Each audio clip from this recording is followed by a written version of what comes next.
IMechE. I am IMechE. I am IMechE. I am IMechE. I am IMechE.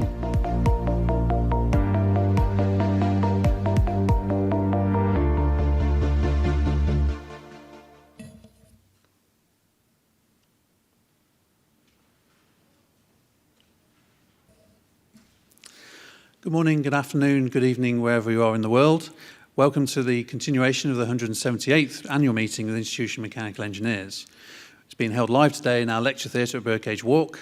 Here with me currently are Dr. Richard Judge, Chair of the Finance Board and Deputy President. We've got Dr. Alice Bunn, OBE, as Chief Executive, and we've got Ben Vallely as Chair of Council. I'm advised that this meeting is quorate, is being recorded. The recording will be made available on the website afterwards. In accordance with our bylaws and Royal Charter, only corporate members and associate members are able to take part in the proceedings. Other members may attend as observers, but they may not be entitled to vote or heard. Speaking of voting, this will be conducted via My Voice. You should have had some emails through in terms of elections at myvoice.com. Please follow those instructions in order to be able to cast your vote. If you do have any issues or experience any technical issues, my support at myvoice.com is where you need to go to try and get those resolved. What I'm going to do now is to kind of open the voting on the two items, and I'll close my instructions later on this afternoon. So this one.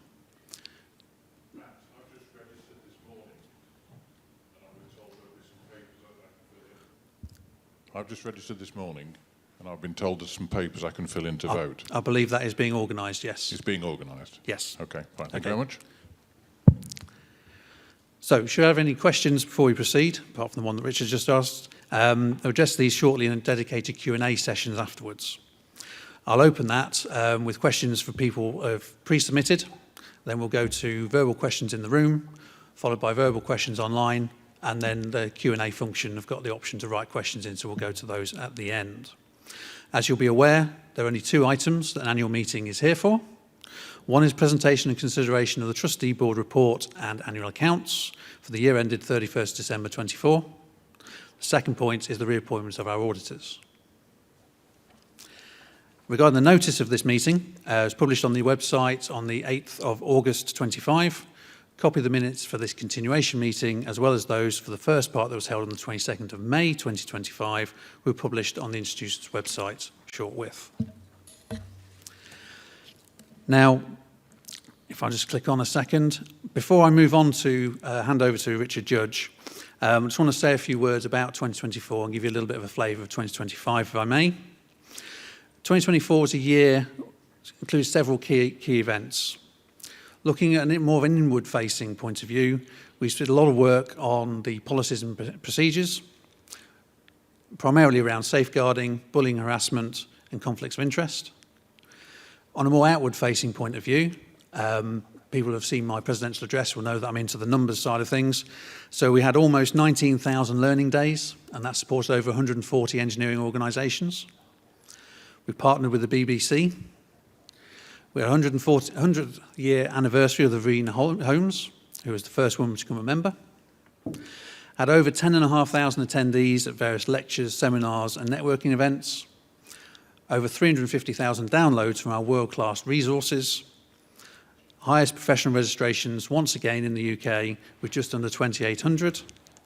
And over 3,700 students and apprentices across 53 teams and from 23 different countries engaged through our 5 annual challenges. In terms of an insight into 2025, I can confirm that some of the challenges that we faced in 2024 kind of flowed through into 2025. Key examples are things around the financial sustainability and adherence to values and behaviours. We have since launched an independent external culture review, the output of which is expected towards the end of 2025. Actions have been and are being taken to ensure that we maximise our impact in terms of strategy and purpose in 2025, as well as preparing to launch into 2026 programme. That's enough from me, I think. I'll hand over to Richard to present on the Trustee Board report and annual accounts for the year ending 31st December 2024. Richard, please. Thank you, Matt. Hello, everybody, online as well. So I'll run through the accounts fairly briefly, just starting with something of an overview, and probably starting with just reflecting on this time last year. And this time last year, we were sitting looking at a finance team whose basically almost the entirety of their leadership team had left the organisation and was replaced by an interim team. So I think my starting point is just a huge thank you to all of those interims and contractors and other people who came in through the year to get us through and help us, if you like, produce a clean set of audits, but also see us through, I think in many ways, what's been quite a sort of bumpy ride on the way through, but also taking forwards some really big developments in the year, which I'll come on to. If I think of a year as a whole, as ever, a bit of a mixed year. Clearly, the fact that we lost 1.6 million at a group level, and you see the detail within there of 2.3 million, if I look at our unrestricted funds, is a concern, and it's one which we're working on as a finance board to reverse that. But by the same token, I think also some huge positives. So in some of the positives, which again I'll pick up, is the divestments we've achieved of our subsidiaries.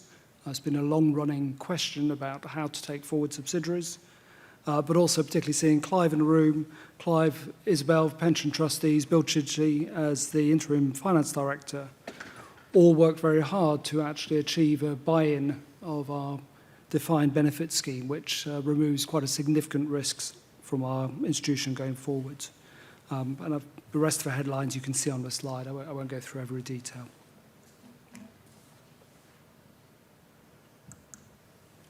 If I just pick up a little bit on the group headlines, again, just unpacking that overall loss of 1.6 million. If I just split out the operations, so actually the activities we do day to day, so the income minus expenditure, if you like, you'll see, as I say, within the charity, most of the IMechE activities, the unrestricted, about 1.24 million of loss. But the trading subsidiaries brought in 0.54, which offset that. But probably the biggest changes were balance sheet items, which were non-cash. So the assets disposed of as part of divestment, the revaluation of a Sheffield building, again linked to divestment, together with some gains on the investment assets at the group level, which gives you the overall figure. The reason I've drawn out those balance sheet items is because I know there's one of the questions was how was it in a year when you made a loss, you also see your free reserves increase. And I've given a bit of an explanation on free reserves on the right. But in essence, it's basically we did well with cash and working capital, and some of the losses are linked to the balance sheet movements. I think more generally, I think the membership numbers of paying membership is sort of fairly flat. It's sort of pretty level compared to last year. And I think it was 2.2% overall decrease if you take the entirety of our membership on the way through.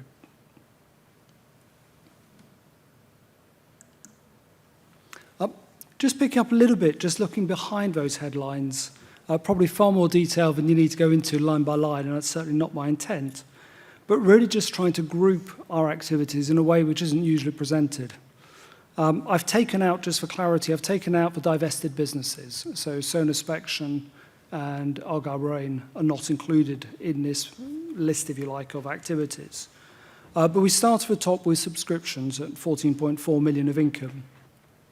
And then I've grouped, broadly speaking, the membership activities, so actually attracting members, accrediting members, seeing those through. Then in the, I don't know what colour that would be.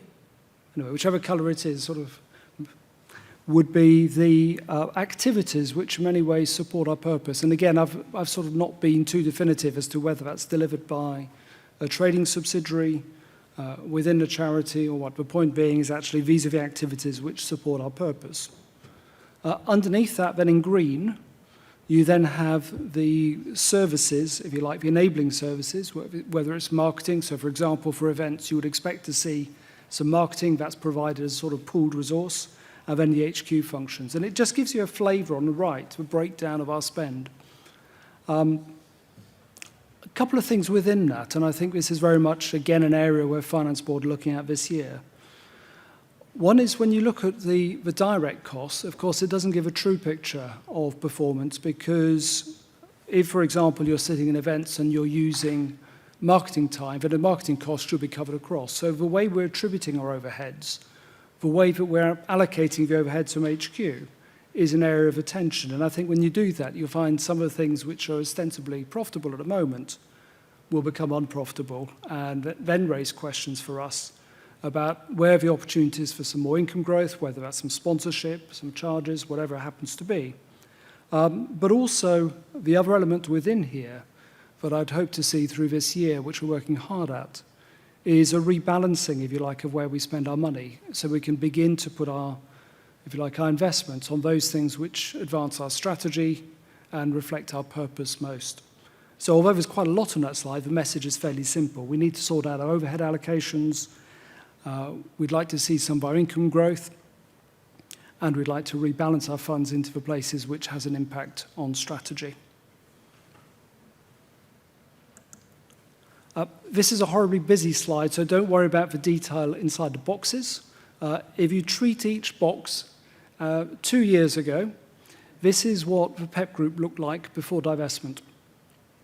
So we had 8 legal entities, 1 dormant company, 1 holding company, 7 trading businesses. You know, it's a bit like one of those Christmas carols you go through with a list, all of which owed 5.1 million to the IMechE, but was also 1.3 million of working capital deficit owed to IMechE. So this was 2 years ago.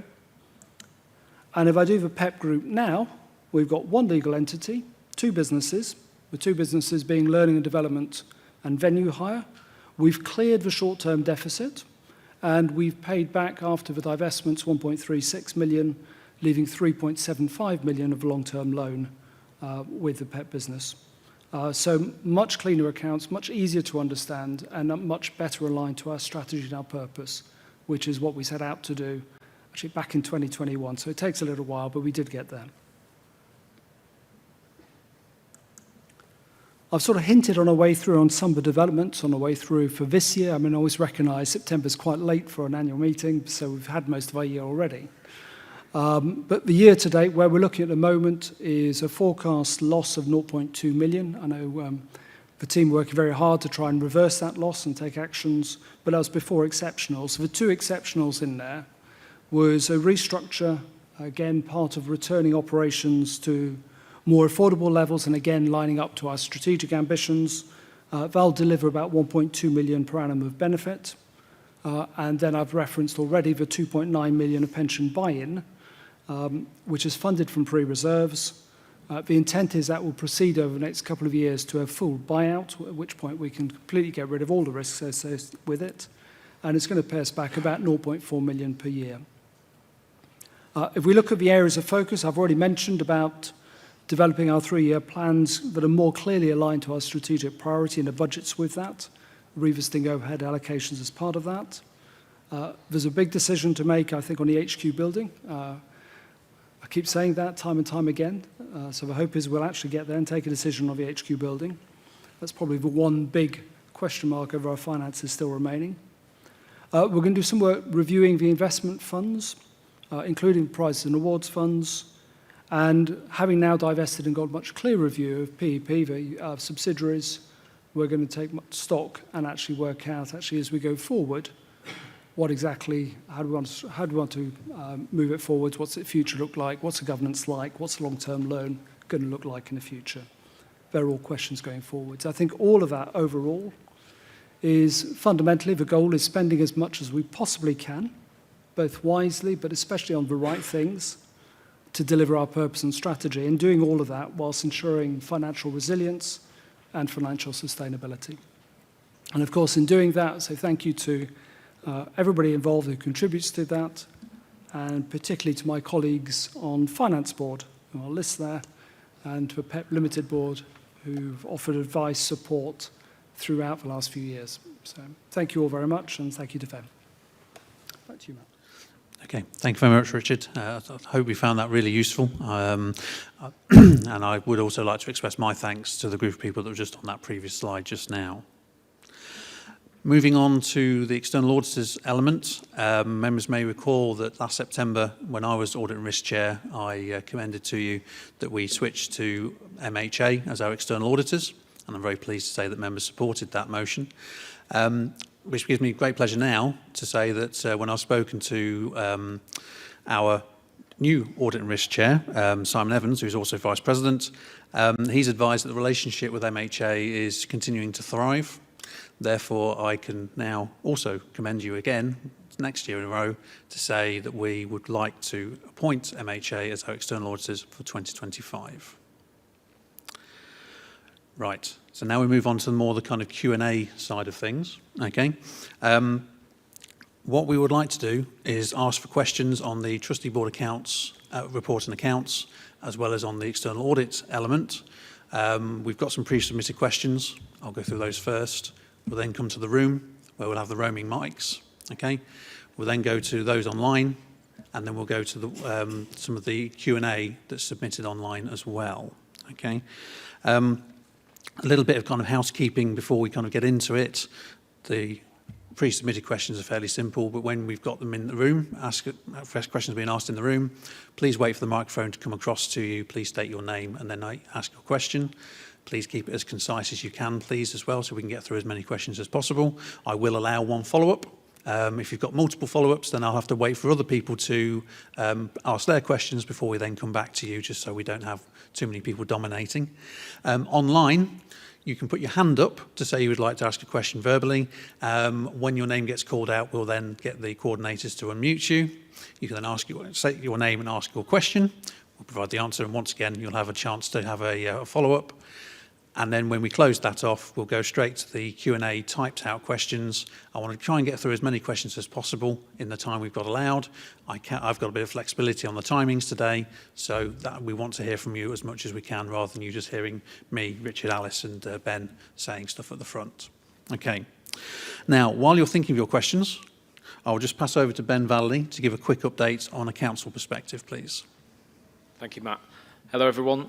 So, Council met on the 3rd of September and were given the opportunity to raise any questions and comments on the annual report and accounts and the appointment of the auditors, both in the meeting itself and subsequently via correspondence.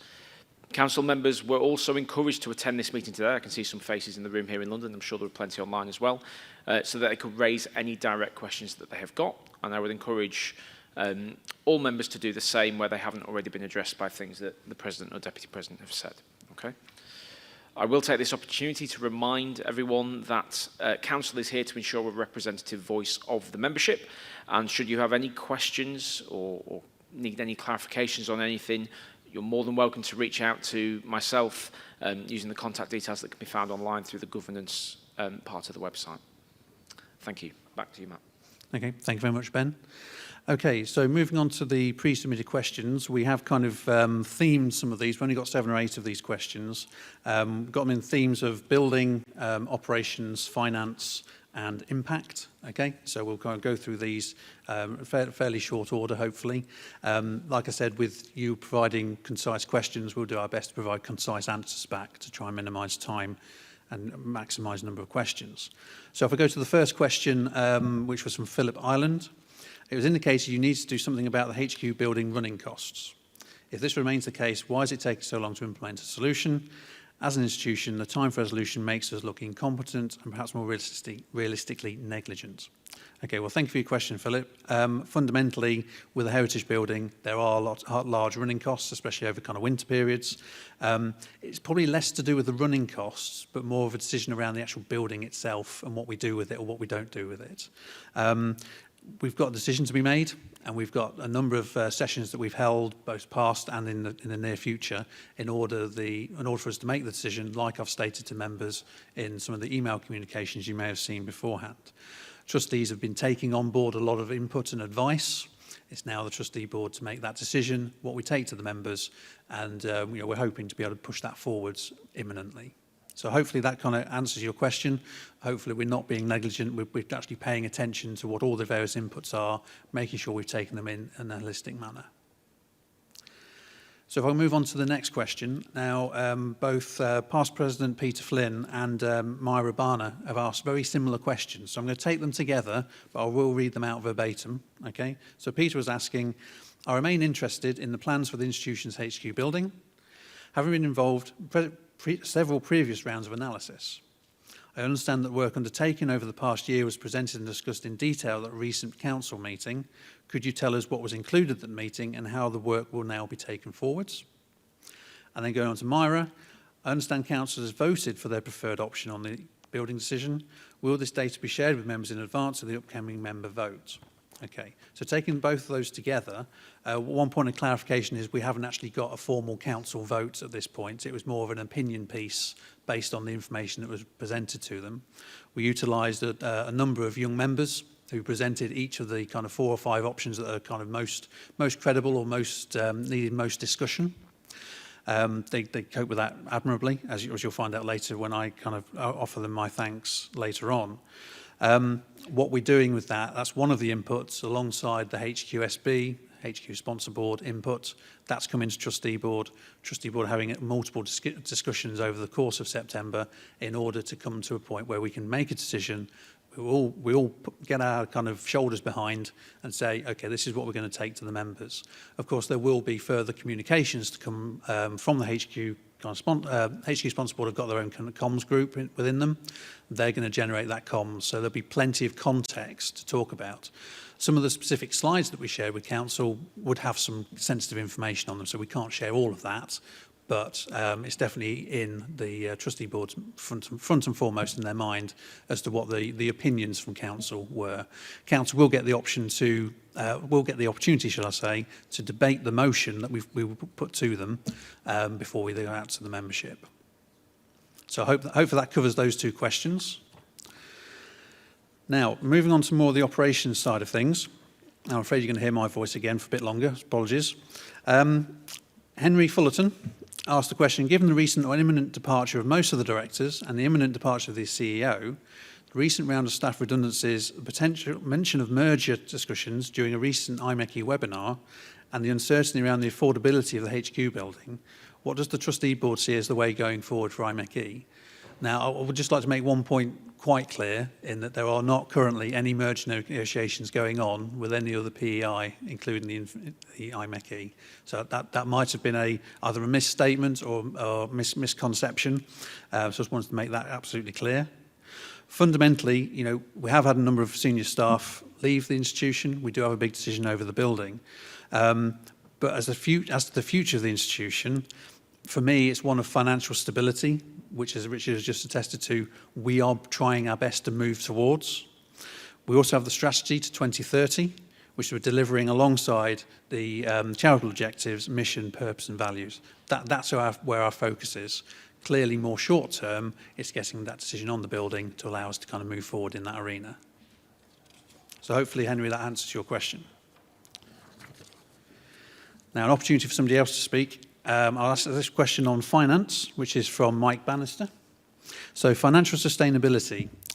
What specific measures are being taken to ensure the projected surplus in 2026 is achieved? So, if I ask Richard to provide a response on that one, please. Okay, thank you. First of all, an absolutely fair question. I sort of recognise the last few years has been a degree of optimism bias, where actually we put in place quite a lot of actions to drive forward cost reductions and or income growth, which haven't quite panned out as planned. So I totally get the question.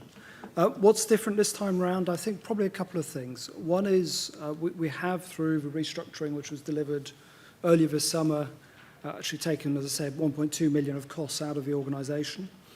We are also probably putting quite a lot more effort into cost analysis. We did a lot of work around between February and March, which is now feeding into our budget discussions, which happened this quarter, to get us a much better understanding of where the costs are, where the opportunities are. But perhaps most fundamentally of all is just trying to create, if you like, a sort of broader emphasis of a better understanding of actually how the money is being spent to deliver our purpose, so that actually we can get everyone aligned on performance outcomes and what it costs to actually deliver that, rather than just almost treating finances in a vacuum and then looking at performance. So when someone comes along and says, I think it'd be really great to do this, everyone goes, yep, that'd be really great to do, and don't worry about finances. We are trying to bring everything much more closely together. And I think there's an element in here around finance. There's also an element, if you stay around after the meeting, around the way we are proposing to run the high-level operating model, which is Project K, which I'll talk about later if you're around. Yeah, okay, thank you very much, Richard. Under the theme of impact, there's another question from Mike Bannister, and this one I'll direct towards Alice. How is IMechE collaborating with government and industry to ensure sustained funding for educational programmes? Alice, please. Thanks, Matt, and good morning, good afternoon, good evening, everybody. Educational programmes is quite a broad term, isn't it? And I take the question to mean, what are we doing in that general sense? And I would categorise our interventions, if you like, in 3 areas. So very often, we're talking about encouraging the uptake of careers in engineering. So engineering isn't formally on the curriculum. So very often we're doing activities to encourage the number of engineers and the diversity of our population as well across the community. Very often we're working in partnerships. So yes, with government and industry, but also with wider partners. So I'm thinking of organisations like Primary Engineer, STEMazing. It's also worth noting that, there's about, depending on your membership status, but there's about £50 or so of the annual membership fee that goes directly across to Engineering UK to be split between Engineering UK and Engineering Council, with those 2 organisations obviously working on our behalf to increase the awareness of engineering and also to work often at the primary level to increase uptake. And then specifically, we run our own programmes. So many of you online or in the room will be aware of the student challenges we run. So in particular, we've been very pleased at the partnership with government, and we've had a significant grant supporting the autonomous element of Formula Student. Thanks, Matt. Excellent. Thank you very much, Alice. Question number 7, which will again go to Alice, I believe. This is from Steve Elderman. Does the IMechE have a strategy or plan to develop online presence on social media to raise the profile of the institution and encourage more students to enter into STEM studies and careers? The current digital offering on mainstream social media platforms is fragmented and uninspiring to potential future members. A strategy that involves a modest investment and engaging content could result in huge increases to the profile of the IMechE and engineering in general. This can then inspire future generations of students and members, ensuring sustainability for the institution. So there's a fair bit in there, Alice, for you to have a go at. So you'd like to there is a fair bit in there. Let me tackle the social media question head on, though, because it's exactly the right observation. Our social media presence is very fragmented. There's a new effort going on in the marketing and communications team to streamline that and have more impact through our social media presence. But we, of course, engage in a number of different ways. We know very well from our membership survey data, for instance, that different parts of our community want to engage in different ways. So social media is just one element of our engagement strategy. I talked in the previous question, in fact, about the way in which we partner, the way in which we promote that uptake at the primary level. But of course, it would be remiss of me not to also acknowledge the huge contribution that our members will often make in real life, working with local schools in their communities to stimulate that very well needed interest in engineering careers. Yep. Thanks again, Alice. And last but by no means least, question number 8 was from a N. Stacey. I don't have the first name, unfortunately. Their question is, I have always found the hard copy magazine very interesting, which used to be produced and circulated monthly. To my disappointment, this is now only produced twice yearly. I was not aware of any consultation on this decision and have written to headquarters. I was informed that this will only be available online in future, yet since I see it's now being produced and circulated twice per year, what is happening? Having read my copies, I've passed them on to other friends since they are excellent reading and can be read and circulated to a wide audience of various interests, including politicians. Please keep the magazine circulated and not only online. So Alice, could I just pass that one over to you, please, for a response? Yeah, thank you. And thank you, N. Stacey, for passing on the Professional Engineering magazine to your colleagues as well. I'm glad that you have enjoyed the copies that we have produced. So just a clarification, the current circulation is 3 times a year. So that's May, September, and the next one will be due in November. We have, over a number of years now, reduced the number of copies, partly as a cost-cutting exercise, reflecting increased postage, paper, etc., but also to recognise that our membership likes to consume information in different ways. So in as much as we will have one member who's very keen on the hard copy, we will have other members who much prefer to ingest information via digital format instead. So we're just trying to strike the right balance so overall we make sure that we've got the right offering to benefit the majority of our members. Okay, excellent. Thank you very much, Alice. Okay, so that's the end of the pre-submitted questions. So I'd like to open up questions to those in the room. Just to remind you of the kind of ground rules. If you put your hand up, I'll kind of direct a roaming microphone towards you, and we will then, if you could state your name and then ask your question, that would be fantastic. So, gentleman down at the front here, please.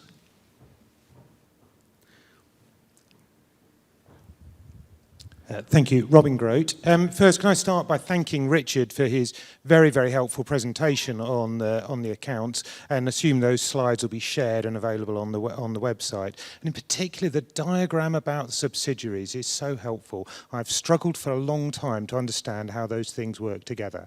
So the first thing really is like to thank you and Alice for really clearing up this dreadful mess of the subsidiaries. Thank you. And I can see how we can now move forward in a much more positive way about that. But really the question's about what we've learned. And it feels like what we really need here is transparency. We need to be much more open.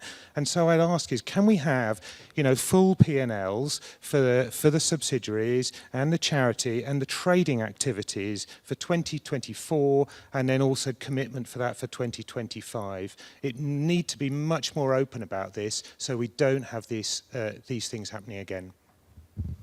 Okay, thank you very much for your question. Richard, that sounds very much finance orientated, so if I hand that over to you, good self. Yeah, first of all, thank you. Yes, and obviously it took a lot of people, a lot of work to actually find their way through. And I think that first diagram of all of the boxes and all of the arrows sort of highlighted, if you like, just trying to get an understanding of how it all worked. The accounts actually are available, so just so in two places. One, if you want a sort of headline view within the notes to the accounts, there is a breakdown at headline level of subsidiaries. If you look at the detail, they'll always get a bit confused because what you've got within there is also the movements to the balance sheet because of the disposals and everything else, and that sort of creates quite a lot of noise. Likewise, then actually the other places where the accounts are published are PEP Limited is a company and therefore it publishes accounts, so you get it from Companies House. So again, that's available there as well. No, but I'm just saying, no, we can put it on the website, that's fine. And I'm just saying that they're there and they're available. Where the complexity gets is actually connecting, if you like, group accounts and consolidating the subsidiaries on the way through. So a little bit is about, for me, making sure the narrative is clear enough. And I think as we move forwards, then actually, of course, we've got a much simpler organisation now because we've got learning and development and venue and room hire. Venue and room hire will be very dependent on what decision we come to on a building, as you can imagine going forwards. Learning and development, again, is working very closely with the rest of the institution already because basically the members value learning and development. And we were very keen that it wasn't just somewhere out there in the distance, but actually was quite closely linked to what we were doing and wanted for our own purpose and strategy, if you like, so we're connecting the way through. But the information, yes, should be available, is around there, but it's not always easiest to follow, so we will try and make it clearer. Okay. No, thank you for that answer, Richard, and thank you for the question as well. Any other hands up in the room at all? Yep, gentlemen, thank you. Sunil Gupta, Fellow. Today is World Engineering Day, apparently, and I think we would all agree that the IMechE is the premier engineering institution in the country. There might be some people over there who might raise an eyebrow, but that can't Could be you just helped. hold the microphone a little bit closer Yeah. to your mouth? So that's thank you very much. During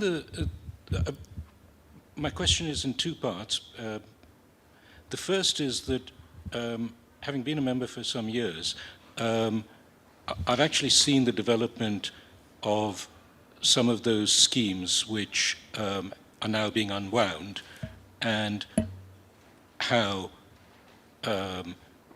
frankly, a very large amount of the members' money and the charitable funds have basically been squandered. if this building is sold, what safeguards will be put in place to ensure that any funds so raised, and it's likely to be a very large amount of money, are not susceptible to the fashions of the board and the council and so on of the day? And the second part of the question is, if the building is not sold in its entirety, I would have thought that it's well within the wit and competence of this institution to do the works that are necessary on what's not a particularly old building in a reasonable and cost-effective manner. And I would draw to your attention, this was mentioned to me actually by a lawyer colleague, there are very many institutions in this country which have old premises, ancient universities, inns of court, and so on and so forth. It is very hard to find an example, and the Civils across the road, it is very hard to find an example of an institution that has voluntarily relinquished a site of such stature, geographic location, and heritage, unless absolutely desperate. And I think you will understand the subtext. Thank you. Yeah, no, okay. Thank you very much for those parts of the question. So, yes, I completely understand that, we sold publishing. Some of the proceeds of that went towards buying the subsidiaries, and now we've kind of come out of those subsidiaries, and fully understand that we want to be able to protect any kind of funding that we might raise if we were to go to that decision to try and sell the building. If we don't sell, obviously there's still a fair bit of work. There's a backlog of maintenance and stuff that has been talked about previously with Chris O'Boyle, co-opted trustee that's got all the as much experience as you can shake a stick at in terms of knowledge around the building and how to kind of take these things forward. I was going to ask if Alice or Ben, if you had any kind of views on this particular question as well, you might want to add. Well, I mean, just building on what you said, I think it is a very good point around safeguarding any proceeds from a sale, and that's been a question that's been raised by a number of members, so thank you for bringing it to the table very clearly here too. And we're almost getting preemptive of the HQ update after the AGM, but indeed we must look at all different ways, all different options for the building. There has been a huge amount of work gone into that analysis, and I think, like all of us, we should be coming to a vote soon, and the financial considerations should be absolutely at the fore of our minds when we come to that vote. Yeah, I'd second that. The work we've done as an institution over the last number of years in getting to a point where we're now at a position where we think a decision will be taken and what goes to the membership is far and away more mature than it has been at any point in this conversation. We've been talking about what we do with this building for probably 15 years plus. We're now at a point where actually, yes, it's taken time, but we think we're at a point where a decision could be made. And that's not just what the trustees put to the membership, but the membership then being informed so they can make an informed decision, because ultimately that's what our bylaws and the Royal Charter state. We are, as members, are the ones who make the decision. So that's very important. We are worried about what happens with any funds should we sell. Yeah, perfectly agree with that. And likewise, the available reserves we've got don't necessarily mean we could do a gold-plated refurbishment of this building. There's so many nuances to the whole thing. We've got to take all of that into account as members in this decision. There are other engineering institutions who have changed location recently. Some have gone from less salubrious surroundings to more central London locations, for example, into more modern facilities. Whilst it's not a very old building, it is still 126 years old. It is one of those buildings that is fantastic for position, but isn't necessarily, is it the future of mechanical engineering? We didn't start here, we started in Birmingham, and we don't talk about where we were in Birmingham before we moved to Birdcage Walk. So there is a progression we need to look at, but all of the information will come out. We'll share a bit more in the update later. to allow people to make their informed decision on their own preferences, and hopefully that will mean we come to a solution that works for the institution going forwards. The institution isn't this building.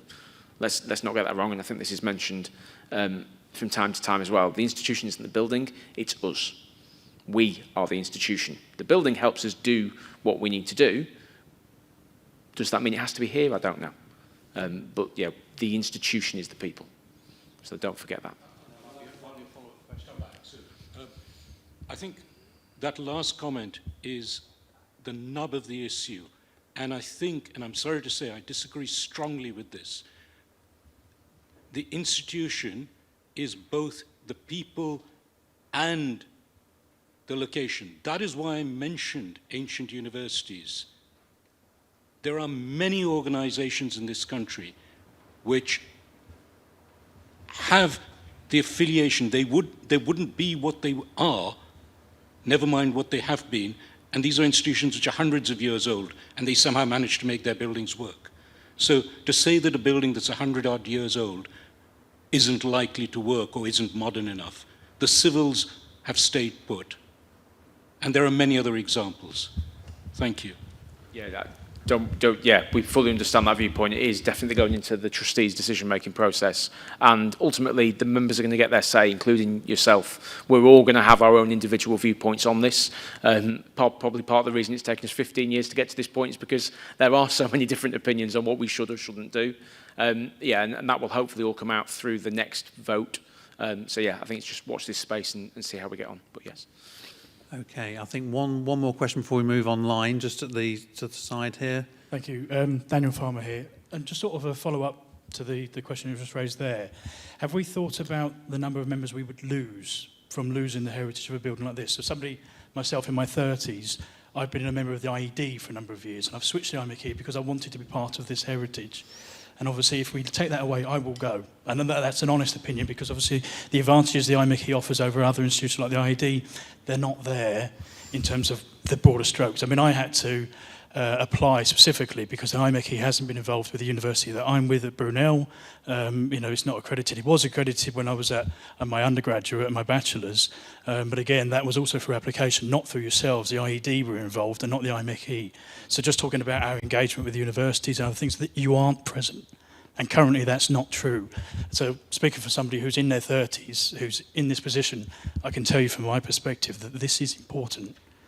And obviously, if you do move to a new building, you're going to also then going to have new overheads. You're going to have further maintenance. New buildings we know aren't designed to last 100, 200 years. You know, we're talking 50 years at most before we're going to see repairs and changes. So have we thought about that? Have we thought about the loss of members that will come out of this potential decision? Yeah, yeah, absolutely. I mean, like I say, we're almost going to get into the HQ update soon, but fundamentally, a lot of analysis has been done by external experts. A lot of sensitivity analysis around that as well, and we have been discussing, you know, what the potential impact could be on members. It's difficult to judge because obviously everybody's got an opinion, and if you've seen my president's address, you'll know my views on opinions very similar to Tim Minchin's. I won't repeat it here. But Alice, would you like to kind of add anything to that? Yeah, I mean, it's a very well-made point, and then some of the questions coming in are demonstrating just what an emotive topic it is, but there are a real range of interests, and, you know, the difficult task of trustees ahead in making their decision is to make sure that they've got those right balance of interests, because whilst we know that this building holds a lot of sentimentality, in reality, there's very, very few members visiting the building. There's about 12 a week. Outside of normal business. We are also facing a very uncomfortable truth in the amount of finance that would be taken to refurbish the whole building to not to a gold standard, but just to a bare minimum. And when I say bare minimum, I mean EPC levels that would allow us to then continue with a venue room hire business in order to generate income. So there's a loop here. And it's a very significant shortfall. So what we don't want to do is to then use a disproportionate amount of the membership income on the building and then have members suffer with the provision of wider services. It's just a balance of interest. And that's, I think, been the really difficult thing for people to grapple with over the years. Okay, thank you. Thank you very much for your question. It's really appreciated, and your opinion is just as valid as everybody else's. Thank you. So I've got two questions in the room. They'll be the last two. So I'll go to the gentleman at the front here, please, and I'll go up to the gentleman at the back there, please. Good afternoon, Bill Reeve. I hope you can hear me clearly. Very good. Yep. Could I echo the earlier comments about how much we appreciate the work done to unravel and resolve the dreadful liabilities from the subsidiaries? That can't have been easy and is well overdue, but there's some serious lessons in that, aren't there? I also welcome, Richard, your focus on costs and understanding the link of costs with revenue. When I look in the accounts, which I've read with interest, I notice that at a time when we are focusing on improving financial sustainability, as the report highlights, revenue's up 6%, but costs have gone up 12%. And I think it'd be helpful to understand what has driven that increase in revenue, costs faster than revenue, and the extent to which we're still exposed to that. I didn't see much in terms of the cost of the building as contributing to that increase, although I note the point about future liabilities, but in terms of running costs, I didn't see that. What I did see was a number of exceptional items and a very substantial increase in staff costs. And if I've understood correctly, staff numbers have been allowed to increase significantly. The remuneration rate for staff has gone up at a time when we are financially straitened, and now we're having to pay again to reduce those numbers. So I think there's a key question about what lessons the trustees have learned and how that will be reflected in future management. And I suppose the final question from all of that is, I noted with interest the 0.2 million forecast deficit for this year, but I also noticed that was without exceptionals, or excluding exceptionals. Exceptionals have had a material impact on our trading profitability to date. I wonder if you can give us an insight into the scale of those exceptional costs you're anticipating alongside that 0.2 million loss. So it's, I think, a focus on the staffing cost lessons, why we've paid more people more money and don't have to pay them off, and then something about the exceptionals. Okay, thank you. Richard, can I turn to you for that one, please? Yeah, I was going to have to pass it to someone else, actually, so thank you. No, that's fine. Let me start with the relatively easy ones, to the last point about the 0.2 and then up the exceptionals. We were on the slide the two exceptionals I was referencing. So 0.5 million of restructure costs was one of the exceptionals, which were then taken to 0.7 million loss, and then 2.9 million of a pension buy-in, hopefully to be a buyout in the fullness of time, which came out of free reserves. They were the two in there. So on the face of it, a 3.4 million loss, but part of that is the investment in actually de-risking ourselves from the pension, and payback's quite quick. This year, just again, whilst we're on that topic, where the cost came in, probably the bits which was difference to forecast, difference to budget, if you like, get out through. One was actually the timing of a restructure was probably slightly later, took a bit longer to actually sort out some of the details and finding our way through relative to where we started. So actually, some of the savings are shifted out of this year and into the earlier part of next year. So you can recognise as a payback period, it's just shifted to the right. So we still achieve the same saving, but it's slightly to the right. So actually, the in-year impact is slightly higher. The other element was within finance. I mentioned there had been a complete turnover in the finance team 12 months ago. And actually, one of the consequences of that, particularly when we were dealing with divestment, with pensions, with the HQ building and everything else, was basically a higher than you would normally have in the finance team to actually deal with all of those things and see us through to getting clean accounts and everything else. So there were some of the areas. So that's, if you like, where we are at the moment. Both of those are actually sort of will unwind themselves because, as you rightly note, the sort of big exceptional activities, with the notable exception of the HQ building decisions, have largely unwound themselves now at the end of this year, or the year's gone, and that'll help going forward, which is part of the picture. The drivers for cost in the past, I think, Alice, I will need to you on terms of the staff numbers on the way through and some of the sort of salaries coming through. I think just sort of picking up the sort of finance board perspective, I think just actually there was that element of getting that sort of clarity as to where the funds are being spent. and the rate at which some of the savings are being made that we're expecting relative to some of the areas that needed investment. So we knew we wanted to invest in impact, for example, but likewise we didn't achieve some of the savings at the same time. So I think there's some mismatch in some of the activities, but you'll no doubt come on to that. I think that hopefully covers the questions of Alice to pick up on the staff numbers. Just for clarity, so that the numbers went up, I think you're saying a lot of that was associated with the finance team, but I wondered whether it was or whether that was wider. And then I remain puzzled by a salary re-benchmarking exercise at a time of financial stringency, which will of course then have increased the liability of any redundancy payments. So I'm genuinely puzzled to understand the logic behind that, given our straitened position. So let me come in on the staff numbers overall, and then I'll address the salary benchmarking in particular. So what I would like to do is not to give the impression of sort of sleepwalking into this situation. I would take us back to September 23, when we took a very intentional decision to bolster some of the activities, particularly across impact, also in our international areas and also in the educational area. So we had that debate at Trustee Board, and at the same time we took the decision on what would be the appropriate membership fee increase. That was 2 years ago now. And what I would observe is in the intervening 2 years, not least because of the pressure to really understand what our absolute baseline is on operation costs in the context of reaching a decision on whether or not it is affordable to retain the whole building, we've seen a reversal. So a reversal from a growth mindset much more to a cost-cutting mindset. And as we've seen the restructure in the beginning of the year, we will see the benefits of that restructure coming through for next year and the following years. As regards benchmarking, we hadn't benchmarked salaries in living memory, as far as I could tell, certainly going back in the last 10 years. And really, if you like, there was a bit of a hygiene factor here. Any organisation should be looking at salaries with a view to making sure that we're attracting and retaining the right staff. When we looked at the benchmarking exercise in the round, 2/3 of employees were underpaid with respect to the wider market. Lots of different reasons for that.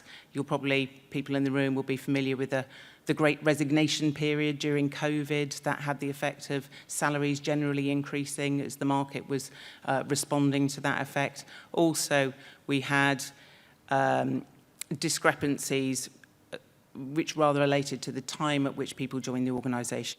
We had a level of unfairness within the organisation, with people doing similar roles being paid quite differently, that we had to address. And then there was a level of fairness with respect to wider market conditions. You're quite right. We've been looking at cost cutting. So at that point, Trustee Board took the decision that we are not intending to remunerate staff at the median, but we are intending to move towards 0.95 of the median. And that was a comparison that was carried out with respect to very similar organisations, so other PEIs, but also the charity sector as well. So I hope that gives you some confidence that the benchmarking exercise wasn't done recklessly or blindly, but we did feel that it was the right time to do that for any modern organisation. So as to its wisdom or not, I don't know without knowing more details. I understand the rationale you've explained. I think what I've heard is the decision taken 2 years ago to expand costs has proved to have been imprudent and is now recognised as something that needs to be unwound as unsustainable. I think that's the logical consequence of what you've just said. Richard, if you like to. I think probably a rebalancing of costs rather than unwinding.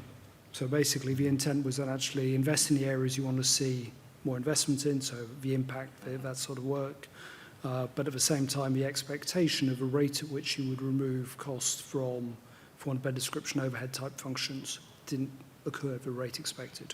That's always the net cost, isn't it? Yeah. Okay. Well, thank you very much for your questions. I've been very, very in-depth, and that's really good. Thank you very much, and thank you, Richard and Alice, for your responses. One last question. I did see, David, I think at the top end, you had, it'll be the very last question in the room, because we are going to be running out of time if we're not careful. David. Thank you, Matt. David Hughes, fellow of this institution and chartered director. Can I just make a quick disclaimer before I talk? I've noticed over the years, those of us who are not quite silver-tongued and eloquent sometimes get accused of being disrespectful or in some way discriminatory. So let me make it clear that is not my intention in asking this question. And if anyone feels like that, my apologies in advance, and we'll sort it out afterwards. I've got loads of questions, Matt, which I'm a bit disappointed we haven't got enough time for at the moment. I will limit myself to one question, and if we do have time, I'd like to come back.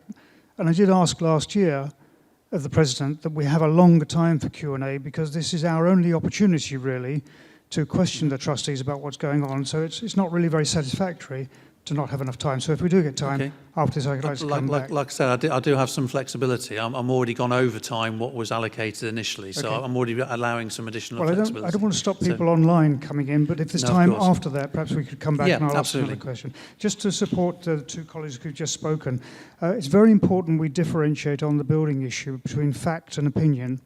On this issue of the building itself, I was told that we don't meet the building standards, or we never will meet the building standards defined by something called BREEAM. It's very clear when you talk to the BREEAM Council that actually there are lots of listed buildings in London that meet the BREEAM standards. In fact, several of them are award winners.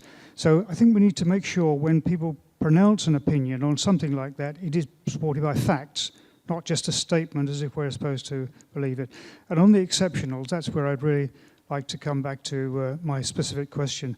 There are many, many other things, and we may touch on them later on, in terms of this cost cutting or whatever we're doing. But I see nowhere in the report that actually talks about how we might increase revenues. And there are loads and loads of opportunities for increasing revenues. And I'll just give you a couple of examples. The most obvious one is for legacies, donations. We get virtually nothing. Take a look at the IET, take a look at the Royal Academy of Engineering, loads of other people, and we're not doing enough in that regard. And we're not controlling our projects. So the Apprentice Endpoint project, which I think most of us would support as a good idea, lost £200,000 last year. It's lost £500,000 in the 5 years it's been in existence. It represents nearly 20% of our income. This is not a satisfactory way to run things. However, back to my question, and it does relate to these exceptionals. And I was hoping the auditor was going to be here. I don't know if the auditor is here, because that was my question. Okay, perhaps for another year, it would be usual to have an auditor presence, I think, when we're talking about accounts. So I'm just going to raise my question, and then whoever feels moved to answer it can perhaps answer it. It relates to the charity loan to the subsidiary PEP from 2019 of 5.1 million. The loan, I think, Matt, as you said, was to cover the investments we were making in terms of acquisitions and so on and so forth. I know you were very heavily involved in that at the time. And it was secured on the valuation of those companies. In the event, all of that investment has now been lost, either through companies going into administration or gradual writing down of the value of those companies, or, as we now heard in the last episode, actually divesting the companies. And I'll add there, I just echo the same comments in terms of what Richard and the team have actually done. I think unwinding that rat's nest of complexity was a very, very good job and very difficult. I do appreciate that, and I think we all do, so that's good. But in the event, what we've now ended up with is a loan of some 3.8 million, but it's unsecured. There are now no assets to secure it. And in fact, the PEP Limited organisation is actually insolvent, balance sheet insolvent, and it's only propped up by the institution supporting it as a going concern. And I understand that, because the view seems to be that if it can continue to service the loan, in other words, pay the interest, then rather than just foreclosing it and losing everything, it's worth carrying on with it. So I do understand the reason for supporting PEP from the trustee point of view. But the point is, everything I see tells me that this loan is very unlikely to be paid back in the short term. And short term, I mean less than 15 years. And I think that's a real concern. And what I'm puzzled about is why it is that the trustees and why it is the auditor haven't picked up that this unsecured loan is now impaired in accounting terms. In other words, should have been shown as impaired in the accounts. And back to the question around exceptionals, had it been impaired, the P&L for this year for the charity would have actually been substantially greater than the 1.6 for the group, as Richard showed earlier. and actually would probably have been somewhat nearer over 4, nearly £5 million. This is important when we start to think about the institution finances and what is actually driving what we're trying to do in terms of getting money out of the building.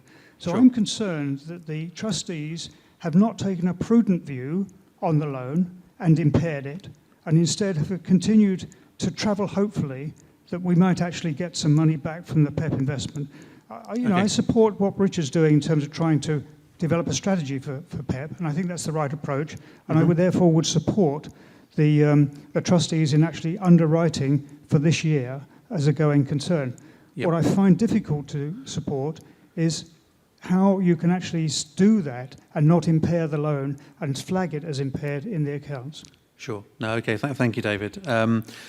I'll have a go at answering the part of this question. I'll pass on to Richard. Richard can correct me afterwards if I've got this wrong. But fundamentally, PEP is capable of repaying the loan. We have had external advice from the auditors, IMechE, and we believe in a 20 to 25 year time frame, should we choose to, that PEP would be able to repay that loan. So I appreciate it's not within the 15 years you were thinking of as a short-term loan, but in the slightly more medium to longer term, it is still a kind of viable entity in that sense. In terms of new revenue generation, I think Finance Board is looking into those elements as well. So if I could pass over to Richard in case I've mixed my drinks at all. Okay.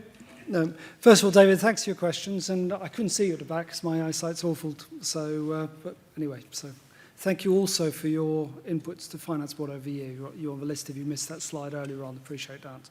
But of course, as part of Finance Board, you also were able to raise that question directly with the auditors in May, which you did. So thank you.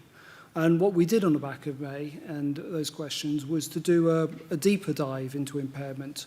The original assessment was one of the requirement, if you like, of a PEP subsidiary is to be able to service the loan, which is 2% above base rate going to the future, which we were able to demonstrate looking at the sort of future profitability of the two entities that are there. And on the back of your question, we then actually also then did analysis that says, could you conceivably repay the loan over a longer period? And depending on the assumptions you make, you can do anything from 10 years or 12 years to 25 years. I think the assumptions within the model that got used was 17 years, and that got shared with the auditors who were content. So a perfectly valid question, one which I'm sure we will keep an eye on as we go forwards, that is sort of reliant on both businesses, particularly venue and room hire, having a business to service, which is dependent on this building, as we said. So, sorry, just if I may do on the second part, then unless you want to do impairment, I'll come back to one stuff. Do you want to do impairment? Yeah, do impairment. Yes, I understand the analysis, and obviously it's in an open forum, it's not appropriate to talk about numbers which I may be privy to. But the question here is it realistic that this loan will ever be repaid? And what I can talk about is stuff which is in the public domain, which is the PEP Limited accounts for the last 2 years, and we heard you can get those from Companies House. And in the last 2 years, in the 2023 year, PEP Limited lost £500,000, and last year it actually made 15,000. And that seems to suggest to me that whatever any spreadsheet analysis shows, and I've seen the assumptions there, and I think they're rather bullish, but history tells us that this is not going to generate enough income to actually pay the loan. So my point is very simple. You've got one figure, I can have another figure, we can argue all day till the cows come home about that, but the prudent decision of the trustees, which is what the trustees are supposed to do, would be to say, impair the loan now because the risk is great that this loan will not be paid. And if, as your predictions, Richard, come true, that actually we've paid off some of it, you reduce the impairment as you go through time.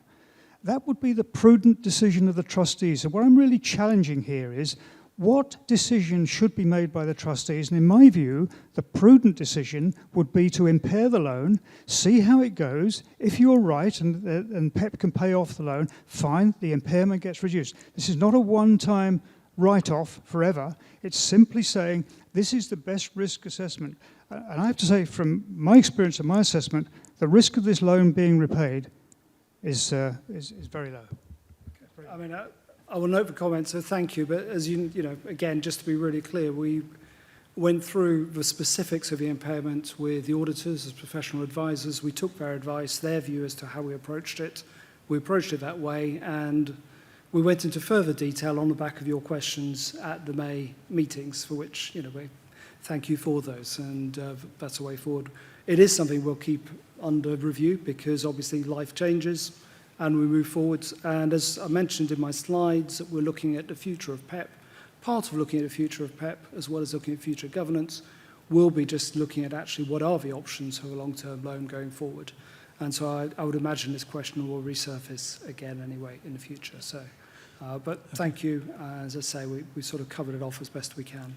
The other element you asked about was about income generation, which I completely agree with, as one of the elements sort of finding our way through. I think the reason why there's been a sort of focus on cost is because the cost analysis we did showed that actually there was opportunity to get relatively quick results going down that path and relatively certain results going down that path.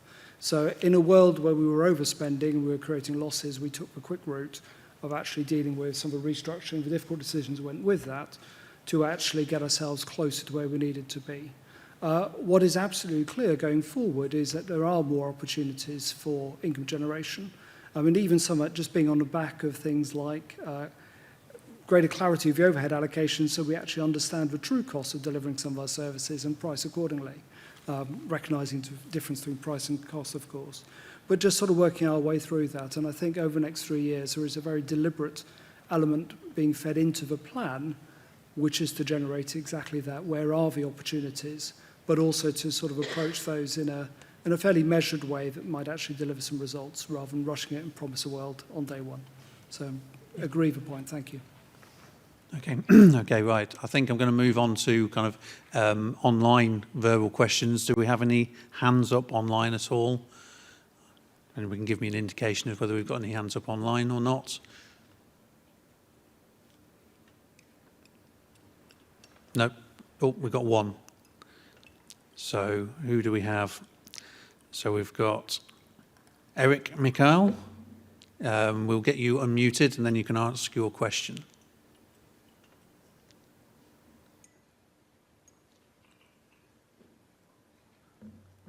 Hopefully you're still there. Yes, I'm still there. Can you hear me? Yes, can hear you, yes. So Eric Mikhail is in fact Carolyn Griffiths. Apologies for the confusion. I did put it no in problem. the chat, clarifying I wasn't doing a non-diploma or anything dodgy like that. No, that's fine, Carolyn, don't worry. So my two questions are actually in the chat, so you might like to take them from the chat. So try to keep them succinct. Oh, you put them in the chat or the Q&A, was it? The Q&A, as requested. Q&A piece, okay. I can get these scrolled down to just on the screen. Okay. Would you like me to read them out and then we'll see what? Okay. So okay. So two questions. I understand that some members have raised questions about the financial basis for the decision around the building. We must have certainty and trust in this, otherwise we're at very significant risk. Can the institution consider a totally independent review, taking account of the institution's and members' perspectives and including validation of this being an appropriate means to raise the funds we need and the imperative and the basis of that need? Okay, and I think you mentioned that maybe Alice could answer that one. So maybe we'll move on to that one first, Alice, if you wouldn't mind providing an update. Yeah, sure. Thank you, Carolyn, for the question. So independence is very important. In fact, I can go back to Council advice of 2022, I think, and one of their recommendations was indeed that it needed to be an independent set of advisors that was supporting the institution with their professional expertise, their professional indemnity sitting behind them. That is indeed what has happened, and it's been the role of the HQ sponsor board to provide challenge to some of that professional advice, as you should expect the board to do. In order to derive the analysis for the preferred option on the building going forwards. But we've not only used that independence, we also employed a team called Concerto, who are the organisation that the government employs when they're going through major infrastructure projects. They provide advice specifically on the process that has been followed, so they don't opine on the outcome, but they just give advice on adequate process, and they have indeed green-lighted us for a number of months now that they feel that the extent of due diligence that has been done on the analysis is very sufficient and indeed in excess of what you might expect for a project of this scale. So I hope that gives you some confidence on the degree of independent assurance. Okay, thank you very much, Alice. And then Could the I second just question. come in though, Matt, please? Thanks for that, Alice. I wasn't aware of concerto, but it nevertheless leaves us with the situation that I've outlined in my question, where it seems there are, quite serious level members still being concerned about the basis of some of the data. So how do we reconcile that if people who are genuinely not confident that we've got the right basis of figures, how do we square that circle? Yeah, I think, Alice, one thing I would kind of think about is the kind of the sensitivity analysis that we've been doing. Maybe you could expand a little bit on that and how that might help, please. Yeah, indeed we can. You're right, there are different opinions. Someone said it already today. There's opinions and there's facts, and we sometimes mix them up.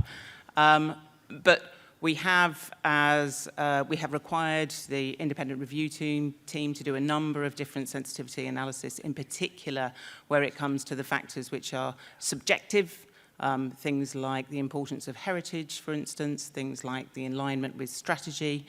And when you run that sensitivity analysis, the answers that come out do not change. So we've talked before about 5 options being considered, and those 5 are the default do nothing, stay as we are, consolidate in number 1 Birdcage walk, partner with a hotel developer and retain a small presence, or consolidate in 1 Stories Gate, or sell the whole building.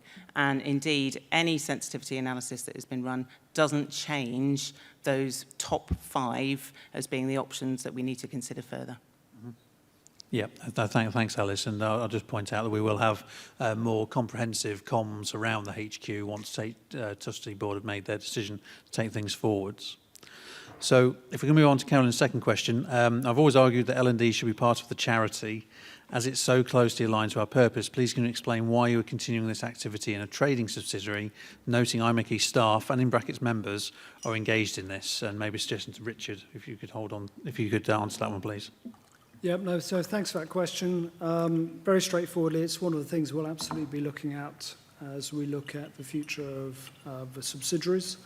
When we looked at it back in 2021, the time when we actually decided we should divest 2 of the subsidiaries, we said for L&D the expectation was one of much more integrated working, much closer working with the charity. Question mark is what are the upsides or downsides of actually taking that final step? And I think in a way I'd rather do the work before leaping to conclusion. Ultimately what we want is the environment which will give the learning and development activities the greatest chance of success, of impact and benefits to members in the institution more broadly. So absolutely fair question. I understand the expectation, I understand the instinct, and I think we just need a bit of work to work that through. Okay, thank you, Richard. So thank you for those 2 questions, Carolyn, much appreciated. I've got another hand up, and I may get the pronunciation of this correct or incorrect, unfortunately. Manousos Charitis? Yes, that's right. If we could Manousos Charitis. Can you hear me? Yes, I can hear you. I can hear you too. I'm calling from Crete, Greece. And my question is written on the question and answers box there. I will read it for you. It's in the Q&A as well, is it? Okay, would you like me to read that out for you? Whatever is better for the audience. They can hear you better, you may read it. So I'll just ask the team to scroll down to Manos's question, please. Yeah. Before you read the question, I would like to mention something that I observed this year and the year before and many years. There's a lot of time and consumed on discussing about a building. And we are the Institute of Mechanical Engineers. We are supposed to run the world instead of doing real estate dealings or sorts of this kind of work. Just I put that into your thoughts for the future meetings that we have a much more variety of things that more involving the IMechE profession. Please read the question now. Thank you. Okay, yeah, no, sure. I've just seen your question come up. So what action does the IMechE have planned to avoid a possible coming of a world war involving Russia, Europe, the USA and Middle East and Far East? Well, that's more of a political question, I suppose. I don't think there's anything in particular that we are doing to kind of avert said World War coming to fruition. There's not a lot we can do as an institution, but one thing we have been doing is people that are in affected areas such as Ukraine. We have been assisting them with things like membership and access to resources and things for them to do what they need to do. But anybody else got any kind of thoughts on that particular one? Alice, perhaps? No, and I don't think it would be appropriate for us to take any political standpoint. We're entirely a neutral, non-lobbying organisation, but we will, of course, do everything that we can do to make sure that our engineers are equipped as best they can for the future, and that includes those working in the defence sector. Yep. Thanks, Alice. Now, I think there might be one last hand up, from Alexander Quayle. If we could unmute Alexander, please. Yeah, hi, thanks. I'm not sure I'm best placed to talk on the computer just now. I did put my question also in the chat, and I don't know what's happening to the chat questions. Perhaps you could pick it up from there. Yeah, I do have it in front of me. If you'd like me to read it out for you, would that be easier? Yes, I think so. Yeah, that'd be great. Thank you. Okay. Cheers. Okay, so thank you for the discussion so far. How focused as an institution are we on what we do for our members? As a now long-standing member paying £400 a year, I see that £1 a year coming back to my regional committee to run events, and I receive the magazine. What are we doing to make sure that we are visible, capable, active in showing our members that we're there for them first and foremost? So maybe if I could pass to Alice on that one, please, in terms of the impact we're having with our members, please. Well, impact's a very broad term, isn't it? And actually we have impact in a number of different ways. So you might think of our impact as making sure that the next generation of engineers are attracted into the sector, and we've talked a little bit about that already. Alternatively, we might measure our impact on our influence into government, supporting government policies. So one area from 2024 that we were particularly pleased with was working with other PEIs in the UK to have a very strong input into the government consultation on the industrial strategy. So the version that was shared at the end of 2024 had no mention of engineers or engineering at all, and it was our work collectively with the wider engineering community to make sure that was addressed, and indeed a dedicated £1 million fund was announced earlier this year to support engineers. Alternatively, you might think of our impact through prizes and awards. So we run a number of prizes and awards as well. We've been doing a lot of effort there recently. We have a lot of legacy programs, many different types of prizes and awards. What we're trying to do is run a rule through that, make sure that they're appropriate for today, consolidate them into fewer and more impactful award schemes. So those are some of the things that we're doing to support impact. Of course, there is also the activity that we're doing to support member networks. And again, I think Richard alluded to that in his slides. For a number of years now, we've had the target to increase spend through the member networks by 10% year on year. We're making progress, but there's still work ahead. We didn't quite reach our £700,000 target in 24, but we got closer than we have done in previous years. Okay, thank you very much, Alice. Okay, so just scroll up to the top. I think that's I don't know if we allow. I don't know if you allow follow-up on online. No, thank you, Yes. Alice, for that response. I'm very grateful. Yeah, I think it does feel important, the things you mentioned. I would just perhaps note that very few of those activities you've outlined would be directly observed by me as a member. So I don't feel that benefit, and I think it's concerning. You know, I look after some of the local regional events in Scotland, and I think people need to feel that benefit. Otherwise, I think you'll see that there's attrition in the membership, particularly, you know, if harder times are coming, as is suggested, quite often. I think the important thing is that people feel valued. and they feel looked after. And I think I probably latch on to the comment earlier around, are we spending an awful lot of time looking at Birdcage Walk?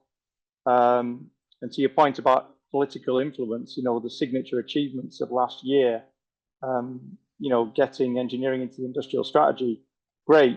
How much of that's enabled by us being able to influence directly in London? So I think, there's sort of sometimes a bit of a feeling that Birdcage Walk is a very distant place indeed, and perhaps a little bit inwardly focused. So I do understand if you're there how it can feel like there's some pressing issues on your doorstep, but perhaps just to draw attention to the wider world. Anyway, excuse me, I'm trying to also supervise my son playing video games, so apologies if that comes across slightly more directly than it might do. Cheers. Yeah, sure. No, understood. Alice, did you want to just Yeah, no, just quickly, it's a very fair point. We were only reflecting the other day that, when the institution took up home here, it was 1899. Very few telephones, very few cars, certainly no planes. And in order to have that influence into government, you literally had to be a stone's throw from Parliament. That's not the way we work these days, so it's a fair challenge. Okay, thank you, Alice. So I think we've exhausted the online questions, so thank you for the 3 members who have asked those questions, much appreciated. My intention is now to go through the Q&A. We've got some 12 questions, I think, from the Q&A side of things. Now, just going to what David was saying earlier, talking with Richard just now, what we're going to try and do is spend a bit more time on the Q&A, possibly at the detriment of the Project K and the HQ updates. But I think, as David has quite rightly said, and I'm sure the members would agree, it's important that you have the opportunity to ask us questions, if not give us a slight grilling or toasting, however you wish to look at it. So what I'd like to do now is go through the rest of the Q&A questions. And if we have time, we'll come back to the room and everything else. Was it a point of order, Richard, or? It's only on this screen here, I think, at the moment. That's the slideshow. I don't think so. I don't think so at the moment. No. Okay. Minor technicality. That's fine. So in terms of, there's 2 questions here. One from Terry Mashard and one from Daniel Fantoni. They're both of a similar ilk, so I'll read them out verbatim as I've done before. Can you explain a little about the reduction in value for Sheffield Building on its divestment or divestment? What percentage of the sale value previous balance sheet value does the reduction represent? And then from Daniel, it was regarding Sheffield Europa View building, revaluation from 2.4 million down to 1.3 million. Does this imply that it was overvalued previously, or has a market value change been the reason for the value decrease? This might be quite an easy one for you to answer, Richard, but off you go. They're never easy. But thank you to Daniel for 2.4 million, because I would never have remembered that. So 2.4 to 1.3 million was half of the answer to the first question. Basically, just to give the context of the Sheffield building, if you go back to this time last year, we had a subsidiary occupying the Sheffield building. We occupied it ourselves. It was one of our buildings. As a building that we occupied ourselves, we depreciated in a very standard, over 25 years, X pounds per year, over, I think it was a 25-year period. And again, it comes 25 or 40 years. There's one of those 2 numbers, but if you just sort of work the way through. On divestment, we then rented the building to the divested subsidiary. In fact, we still do. And it changed from being a property that we occupied, and therefore just simply depreciated, to a property that we would consider as an investment property. And in that shifting over to an investment property, it got then valued, instead of against depreciation, against market value at that time, which is what the shift was to 1.3 million. So basically, they were valued in 2 different ways, over either side of a subsidiary divestment, and that's why you see the different numbers. Excellent. Well, thank you very much, Richard. Hopefully, Kerry and Daniel, that answers your questions. So moving on to the next question is from Charles Morlam. Why are we spending as much as we can when we should be trying to add value to our reserves, i.e. looking at profitable spending? And he suggested Richard maybe have a answer that one as well. Yeah, it's a great debate. Let's go back to our previous question. We spend £400 in fees, and I see £1 in my region. Why are we spending as much as we can? Actually, because we want that value to come through to the members and see the membership activities and a purpose grow. For spending, I did add wisely and on the right thing, so it wasn't just spending as much as we can. I just hasten, I did qualify it, and I qualified it with financial resilience and sustainability. The reserves bit's an interesting point. It's something we debated at Finance Board. We have a nominal target of 10 million for free reserves. We've got a minimum level as to what we think we absolutely must hold, just in case of some pretty horrible adverse events. But 10 million is sort of a target we think is sensible.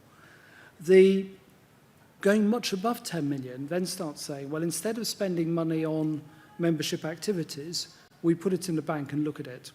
And I think that would be the concern of Finance Board too, that we don't actually use the money that we have to advance our purpose and to benefit our membership and everything else. So I think that's the balance we're talking about here. So the spend as much as we can is qualified, but nonetheless, I think remains an intent, but on the right things. Thank you for the question, Charles. Thank you, Richard, for the answer. Moving on to Spencer Gray. Is there any work being done to help provide greater clarity to young aspirant engineers about the options which different academic paths could open up for them? Plenty of schools don't have ready access to engineers who are able to advise students on the options available to them and the benefits/disadvantages of them.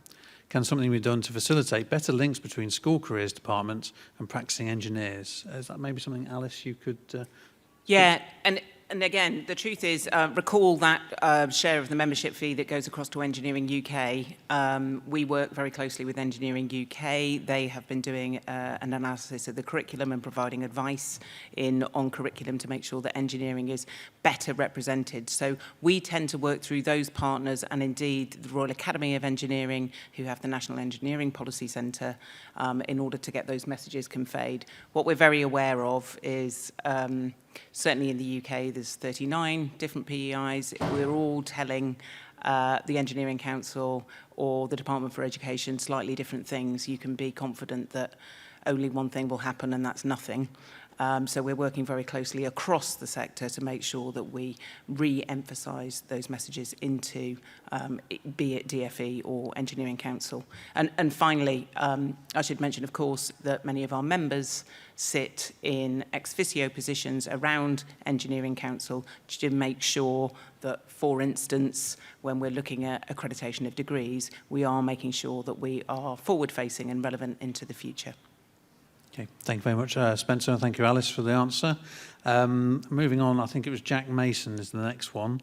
With the decision on the building being imminent, will the focus adjust to improve volunteering members, active committees and events local to members?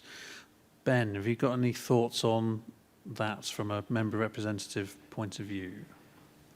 I will never say no to increasing what we do for our members. Let's put that clear. Obviously, we've spent a lot of time and energy on the building, as has been mentioned a few times already today. But we do need to focus more on what we do deliver locally. Our biggest impact will be doing more with our local regions, our divisions, our groups, to improve the links we've got with schooling and students and wider organisations that some of whom already know we exist, some of whom don't know we're even there, even locally.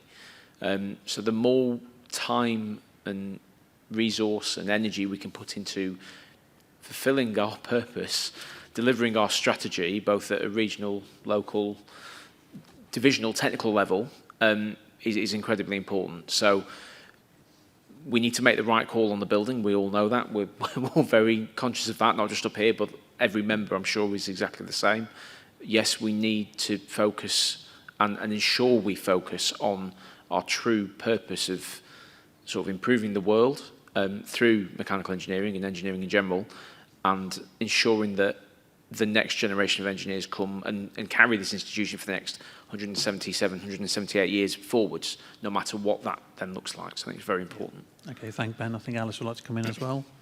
Yeah, what Ben said, and that local context can be really, really important from an engineering point of view. I was very struck last year in visiting Sellafield and talking to members in the Cumbria region, and you know, the fact that you've got such a massive employer with such a long demand signal for engineers, you know, 100+ years, looking for very specific types of skills, often craft skills, often things that aren't, you know, taught as widely. So that local context can be really, really important. And I was really, really inspired to see the work of our members there and how they're working in particular with the local education establishments to make sure that their curriculum align well with that local skills requirement. Okay, thank you very much, Jack, and thank you, Alice, for the response, and for Ben as well. The next question is from Owen Davis. As the baby boomers generation moves towards retirement and the golf course, is IMechE doing anything about gathering that huge wealth of experience and harnessing it in support of mentoring both in UK and in developing countries? So I might take this one on. I think inevitably we've got a huge wealth of experience and knowledge within our institution and within our membership. What I would say is that I would encourage people to get involved in your local regional activities, get involved in the area levels, help the young member panels, but also we will need people on the main boards, operational boards, governance boards, including trustee board.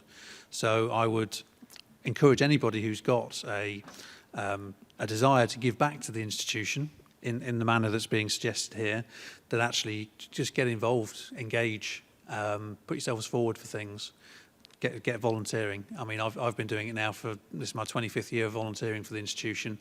I've never looked back. I don't intend to look back. But yeah, I would encourage people to get involved across the UK and also in student chapters and regions internationally as well. And that's where we're going to harness the key inputs and the horsepower, so to speak, of our institution, truly. Okay, moving on to the next one. There's a Charles Morlam, I think it is. Will trustees move the importance of the building up the scale compared to services rendered? Point made by both attendees in the room, and many think more, I would think. So again, yes, absolutely. We are committed to making a decision this month. We have additional meetings. Indeed, after this meeting, we will have another meeting with trustee board later on this afternoon. And there's others planned within September in order to get us to that point. I think in terms of the services rendered, we don't want to cut back on those services drastically. We would like to be able to offer more things to our members and improve the level of service we're providing. So I think, yes, we are definitely, the building is the one thing that's kind of the proverbial elephant in the room, so to speak, whenever we are kind of having these discussions. So yeah, please be under no illusion that we are ignoring or deferring or constantly pushing back on things. We've done an awful lot of work through the HQSB with Chris O'Boyle. We've had a huge amount of external input to that. So we've got a lot of information that feeds into the decision that trustees need to make. Next question from Barry Gardner. With just over 300 members attending this AGM against about 110,000 members, there is less than a fraction of a percentage engaged in this discussion. What's your plan to increase interest in the AGM and attract more members? Well, I might go to Alice for that one, if there's any kind of ideas on how we get more people involved in the AGM. It's almost as though you were listening to our conversation earlier. We were talking about, if I can put it this way, the broader principle of member engagement and perhaps saying that, if you had a blank sheet of paper, you might not start with an AGM. And I think the engagement with our members must be that broader consideration. Yes, the AGM has a role. I think we all on this panel agree it's very important that there is an opportunity for members, a very open opportunity for members to, hold us all to account, ask questions, challenge, but of course I don't think the AGM is the only opportunity for engagement, and I will probably refer back to some of the questions we had earlier around social media, our online presence, the balance between the way in which we engage through printed media like the PE magazine, but also increasingly digital ways of connecting, the way in which we have pivoted from COVID to have more opportunity for in-person events versus the benefits of continuing to work online with teams. So your observation that 300 people joining an AGM is not fantastic in terms of engagement is right. On the other hand, I really wouldn't expect all the engagement with the membership just to be via the AGM. Okay, thank you, Alice. If I move on to another question from Adam Blinkeron. Hopefully I've got pronounced that correctly. So we need to hone the future of mechanical engineering, and we are the IMechE principles into future decision making. How are we directly supporting our local branches who are the gears in the organisation and struggle with volunteers? We are reinventing top-down, and it should be bottom-up. I believe a huge opportunity is being missed here, especially considering HQ Gate, whereby it's likely to be a very limited number of the membership have ever actually been to HQ in London. I'm going to pass that one over to Ben, just as he's having a drink, to give him a chance to answer to that one. And any thoughts on that one, Ben? Can you just run the question by me again? Oh, absolutely. Honing the future of mechanical engineering, and we are the IMechE principles into future decision making. Directly supporting local branches who are the gears and organisations struggle with volunteers. Reinventing top down when it should be bottom up. Huge opportunity being missed considering HQ Gate, where it's unlikely that a large number of membership actually go to HQ. I've paraphrased it very slightly, so apologies, Adam. Yeah. Okay. So, how do we answer that one? How do we support those more locally? Obviously, we could do more. Okay. I'm sure we could do more. We've only got a limited amount of resource. That's both the amount of staff we've got, the amount of funds we've got, the amount of members we've got who actively wish to volunteer. So there's so many different inputs into how to support on a local level that it's not an easy, oh, well, we'll just do this. If it was that simple, we'd be doing it. So I think it's very important to bear that in mind. We need to do more support. We know we're having issues with volunteer retention because people are basically doing a lot for little or no reward. How do we fix that? Answers on a postcard in some ways. I know myself and council and a lot of members that I speak to over the year all highlight similar issues. We all come up with proposed solutions. We try and work these things through and try and implement local things that maybe don't work or could do if they were given a bit more backing. So I think it's very much a case of if anyone's got any ideas on what more we could do, please let us know. That's very important, no matter what. With regards to how that looks going forwards, yes, you have to do bottom-up and top-down, okay? If the overarching high-level operating model doesn't work, and let's be honest, for a while it's felt like it doesn't make sense to only look at bottom-up. Have we done bottom-up yet? Not necessarily. Should we? Yes. But the Project K work that's been ongoing over this calendar year that has been looking at a high-level operating model hopes to address at least the problems that start at the top, potentially, in the way we've structured ourselves and run for a while. So if we can get that right, that will allow the bottom-up review to come in with, okay, now we can do this and we can build knowing what landscape sits above us. So I think there's varying ways of looking at it. There's different ways of approaching it. If there's anything that helps us to implement the strategy on a local, regional, technical, whatever level that you don't think you're receiving the support on, I'll reiterate, if you get in contact with myself or your local council representative, which might be an elected member you know or can see online, something like LinkedIn, or you're a member of a division, a group, a region whose chairs currently sit on council, get in contact with them, they can bring it to the party, we can discuss it, and we can hopefully provide some advice to the trustees on where we think things could change so they can explore freeing up resources or reallocating resource in order to look into that. Okay. Yep. No, thanks very much for that, Ben. Alice, you just wanted to add a few words? Yeah, just very quickly. It's absolutely spot on as an observation. The HQ has been a massive distraction from arguably what we should be doing, which is getting on with delivering the strategy and business as usual. I would characterise the last 12 months of having a few of those, actually. I think the work led by Richard to tidy up, for want of a better phrase, and divest our PEP structure and the trading entities has been really, really important, and it's been really heartening to see that recognised in the room today. But obviously that is a distraction in itself as well. So some of these big chunkier transactions are happening. The final one is HQ. Now, top down, ultimately, it is the trustees that will need to take a decision on the right option. But bottom up, it is the membership who must provide the approval. So please do look out for the rest of this month when we hope to take a decision, and then the member communications that will come out to the HQ. I firmly believe that the decision on the HQ is fundamental to then a new normal. and it will be a very important factor in determining the sorts of member services and the member support that you're asking about in this question. So please do engage, because it's important that we get as strong a mandate as possible for whatever option is put forward as the preferred one by trustees. Thank you very much, Adam, for the question. Thank you for Ben and Alice for your answers. Adam does have another one. I will warn you in advance.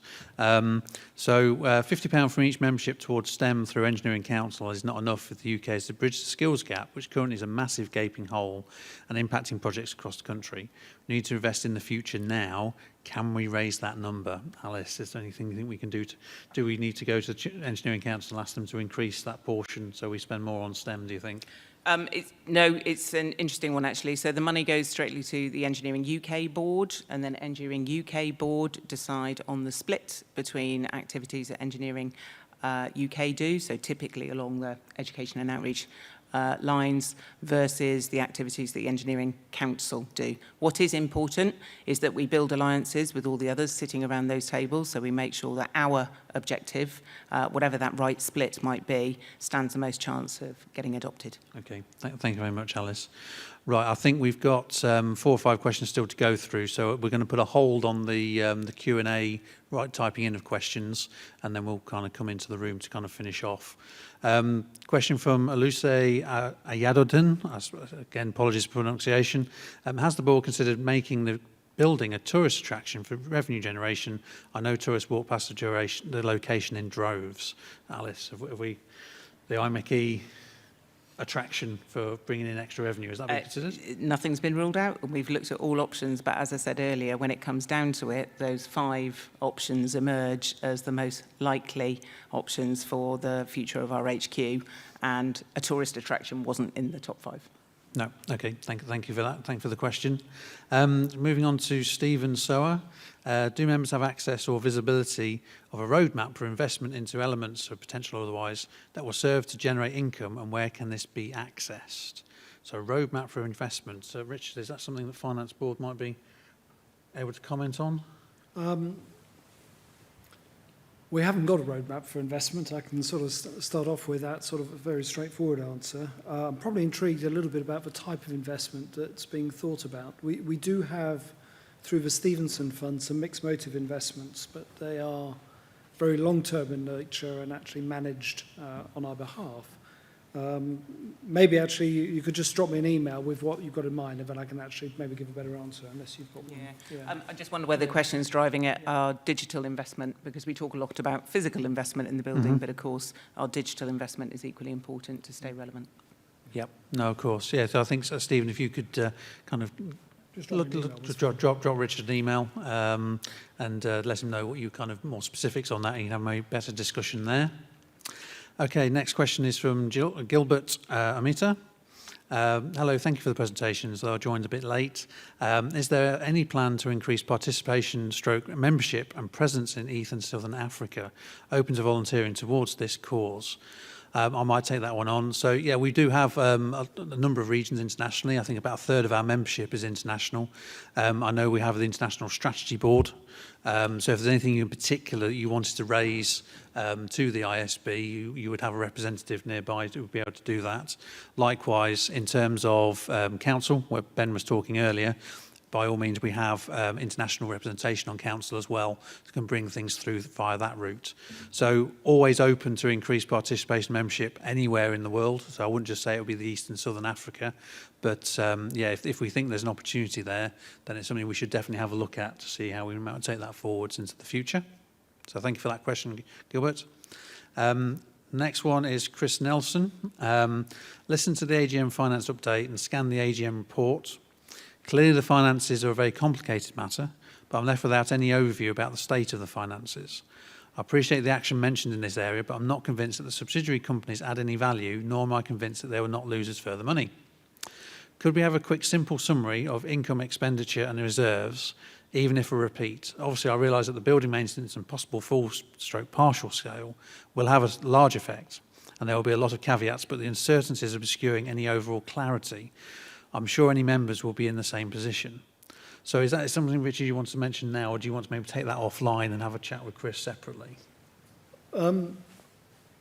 maybe we could have a chat separately, only because I did try to make it clear as to, even down to the tables of a P&L, as you suggest there, on, I think, the third slide is an approximate P&L, so you could see how it all fitted together.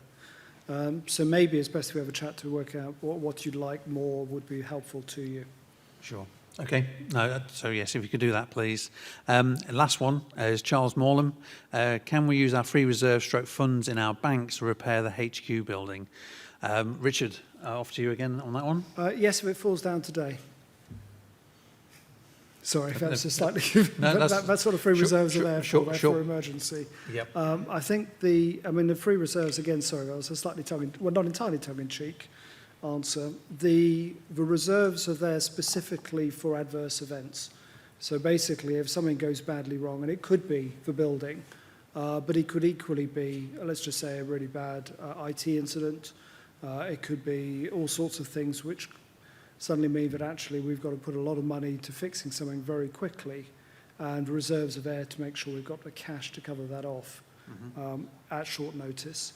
The reserves aren't sufficient to also pay for the repairs that are needed on the building. So we're just sort of finding out a way through. So apologies, it's slightly tongue-in-cheek, but it's just actually that way through. But it's just to be really clear what the free reserves are there for on the way through. Okay. No, thanks so much for the question, Charles, and thank you, Richard, for that response. Okay, so far we've gone through the questions that came in pre-submitted. We've gone around the room. We've gone to people online to ask questions verbally, and we've gone through the list of Q&A. I believe there is one more question online where somebody's got their hand up, if you can just scroll to the top of the thing. And then I think, David, you said you had some more questions. How many of those questions would you have that you just got one more? Okay, that's great. So if I can go back, if I can go to the Matixa Gianni. Oh, there's another one. Okay, sorry. Yeah, go to Matixa Gianni. If we can unmute Matixa, please. Hopefully I've pronounced that correctly. Hello, good afternoon. Yes, we can hear you. Hi, good afternoon, good morning, and good evening, everyone. My name is Mitiksha Jani, and I'm a chartered member from IMechE. Last 18 years and last 15 years, I'm working as a volunteer. I'm not a trustee board, I'm not a council member, but I want to share my experience. Since I prepared for chartered engineer and during my whole journey, I get all information from IMechE during my chartership or all the kind of project related work. IMechE is a platform, is not I want to give one message to international member. I just see as a platform.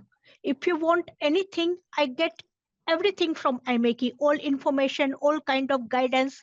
Even I'm attending online webinar on regular basis such as online condition monitoring for mechanical engineers. So many courses I attend. I, as a volunteer, after pandemic, I'm also attend online interview for chartered member. So you can, doesn't mean you are working outside UK or in a UK. Of course, I'm working in London, but I'm not going every day headquarter Birdcage walk. Only once a year or 2 times in a year for attend conference or seminar. But everything available online. Even I need any research paper or anything, I can use online library. So it's not a fees. There are so many benefits as you can get as a member. So I want to just share this personal experience, and you can work as a volunteer. As a volunteer, I'm taking interview for chartered engineer last 15 years, and I learned a lot.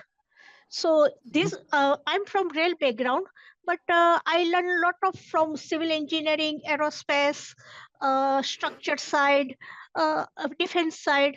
So your knowledge is not limited on so-and-so area. You can broaden your knowledge. So IMechE is a big platform. So I want to share my experience. And in the previous meeting, I also mentioned that as a volunteer, we are quietly emotionally attached this headquarter building. So when you make any decision, please consider volunteers' emotions also, because I meet so many members. They are a chartered member from 30 years, 35 years, 50 years. So please consider everyone's emotions. Thank you very much. Excellent. Thank you. Thank you for sharing your experience. I'm glad you're getting so much out of the institution. And yes, your points are noted around the HQ. For a lot of people, it will be an emotive decision rather than just a very kind of sound business decision as such. So yes, we're absolutely taking all those views on board. Trustees do have a responsibility, of course, to do what they feel is in the best interest of the institution, kind of taking things forwards. So yes, lots and lots of inputs have come through. So thank you very much for your question. Right, fine, very, very final questions. Back to you, David. You've been waiting very patiently, and we've got gentlemen at the front as well. We can go to David first, please. Thank you. It was interesting here, particularly that last speaker. The enthusiasm takes me back 50 years. It's nice to hear. Very good.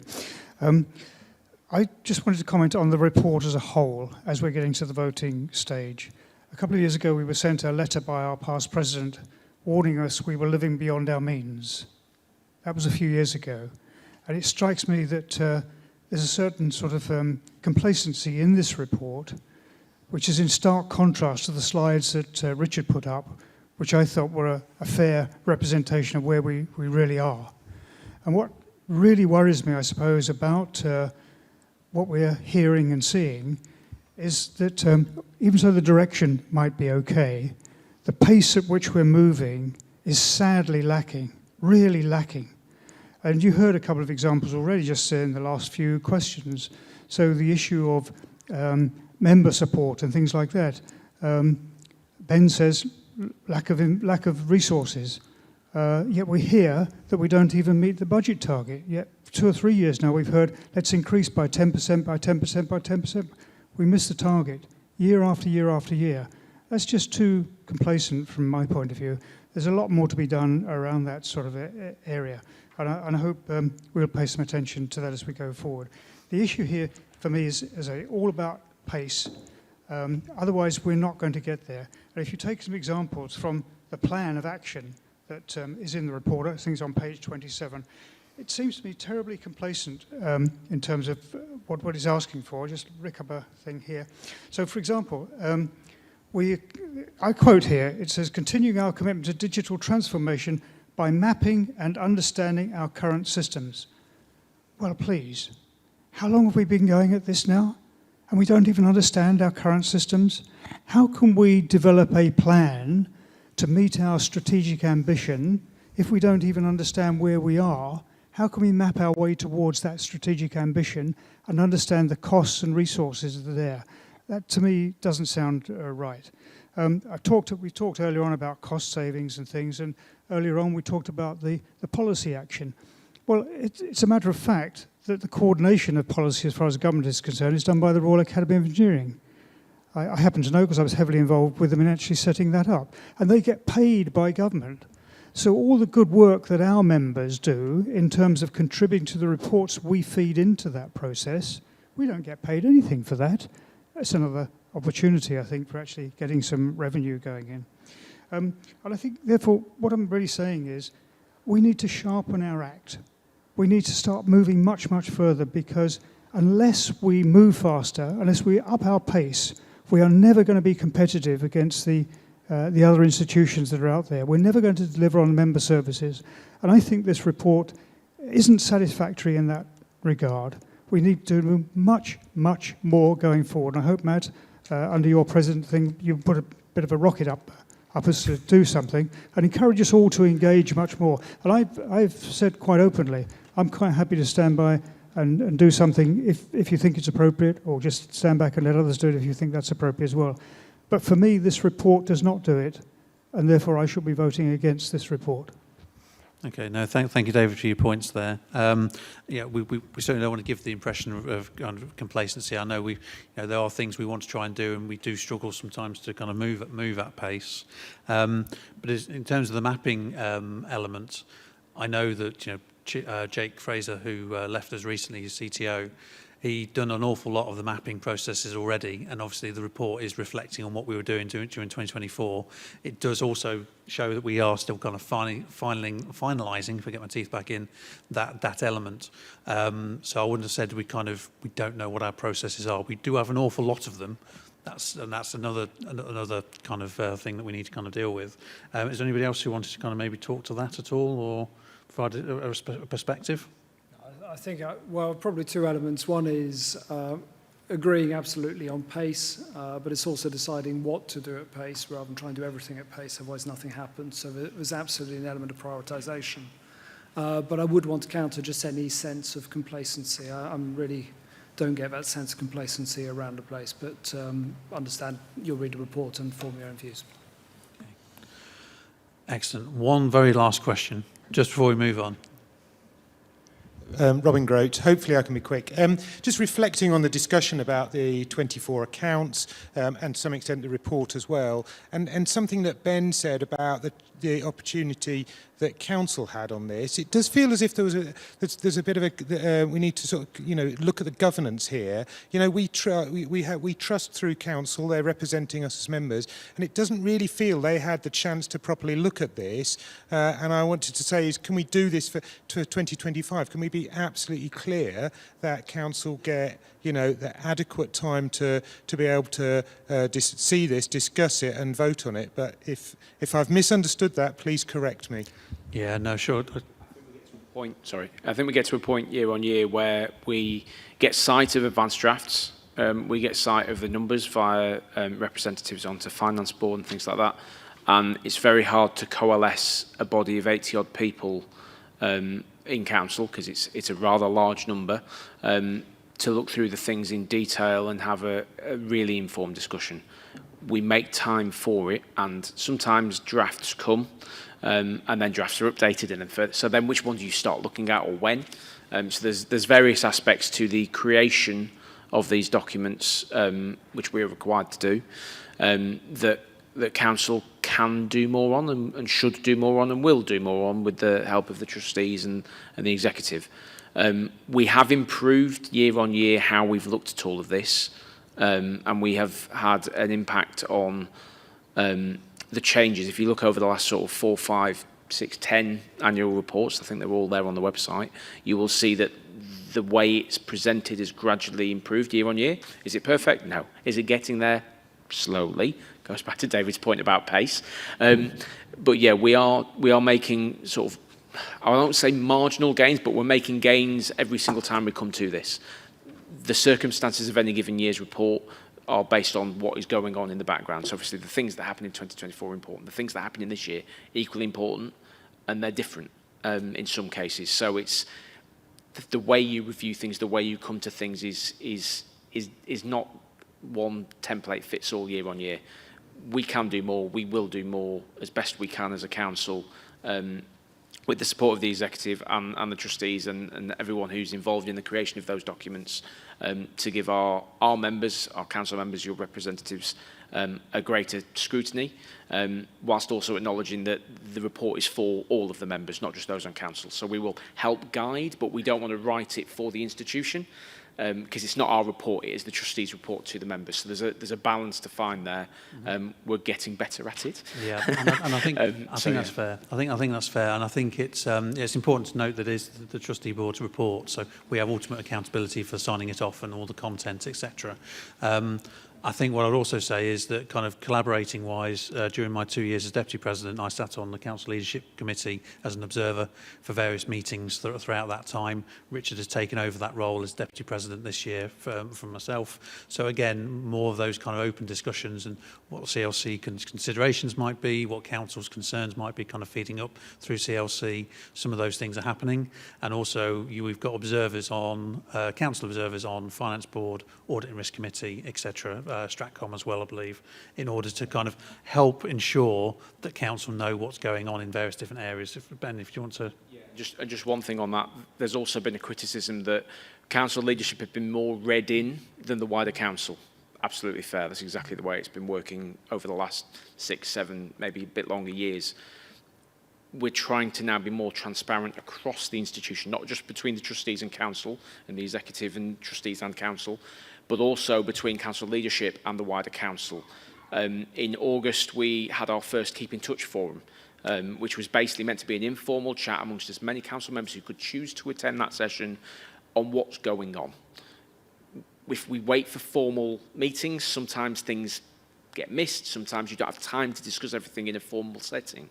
So having those Keep in Touch forums, which will run every 6 weeks or so, hopefully, will allow that greater transparency between the institution, if you use it as a sort of organism, and the council members. And in turn, it'll allow us to have a better understanding of what can be then onwardly shared to our members in the various constituencies. So say the railway division would know from their ability to filter things down the membership as well, meaning that all of the members are then more informed on some of the bigger issues, so that it's not a one-hit thing when the trustee board report comes out. Oh, hold on a minute, this seems new and scary and different. Hopefully people will be more informed throughout. So we're trying to improve those lines of communication. We've been working hard at it for a number of years. We're starting to make some real progress, and I'm hoping that that will then gradually filter out, and appreciate again David's point on pace, but filter out what the rest of the membership season hears on a more ongoing basis too, because it's very important to try and bring us all along for the ride as we look after this institution for future generations. Yeah, no, thanks Ben for those points of clarification. Right, I think now we are well and truly out of questions. Or one last one, is it going to be able to be the very last one, because I've used up all my rope and some. Thank you. I'm grateful for the opportunity. Donald MacDonald, and I'm a fellow of the institution. A very simple question. IET shared our building, used our building while they did the refurbishment of their building. Is there anything that we can learn from them? Would it be useful to have discussions with them about how they approached it and how they financed it? Yeah, thank you. Sure. No, thank you. And I think I'm fairly safe in saying that we have consulted with people, institutions that have done that, as much as we've consulted with institutions that have moved either out of London and then back in again, et cetera, looking at what they needed from their building. I think the IT learned a lot of lessons. I think they found where the old route of the main waterways, the Thames, they actually managed to find some of those kind of bits and pieces, unearthing things. So yes, we've got that involved, and with professional advice, we've got quite a large contingency involved with the modelling of the various different options to make sure we don't we account for some of those unknown unknowns, if that makes sense, as we kind of move forwards on that basis. Ben, just very quickly. Yeah, and just on that point, I think what you've said is great. Obviously, there's always a risk that corporate memory is lost. Corporate memory, not just obviously with staff moving on, but obviously volunteers obviously also move on from these various groups we've had looking at the HQ. There's a lot of that material exists. Relationships change over time as well between institutions who may have done something. So having those continued discussions will obviously be very important going forward as well, no matter what option is picked. And probably most importantly, when we know what the option is and therefore what the next steps are, following a member vote, you then go, okay, we're now in this sort of scenario, so now we need to specifically go and talk to that group and that group and that group again to refresh our memory, understand what had been done before, what we can learn from that now, that it's not speculative because there's all of the options on the table. We're now focusing down onto, right, this is what we're going to do next. And that will help as well. Yep. Okay. Thank you very much. Right, okay, so we're going to move on now. Thank you very much for all your questions. What we'd like to do is move to the vote of the two motions, okay? Now, again, as I said earlier, you should have the email from My Voice, the elections@myvoice.com. If you've had any problems, you've hopefully sorted them out through the support at myvoice.com. To vote, you would click on the select button next to each item. You may need to click the refresh button at the base of the bottom of the screen in order for the buttons to appear. Hopefully that's all kind of been processed through. I've just seen some bits of paper handed out for anybody who might be doing it by hand. Okay. So can I ask you all please to cast your vote straight away for the following two resolutions. First of all, the adoption of the trustees report and annual accounts for the year ended 31st December 2024. And secondly, the reappointment of the auditors IMechE for 2025. So the vote will be open now for around about another minute or so, and I'll let you know the outcome of that vote as soon as we've received it.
Okay, I believe now the voting is now closed.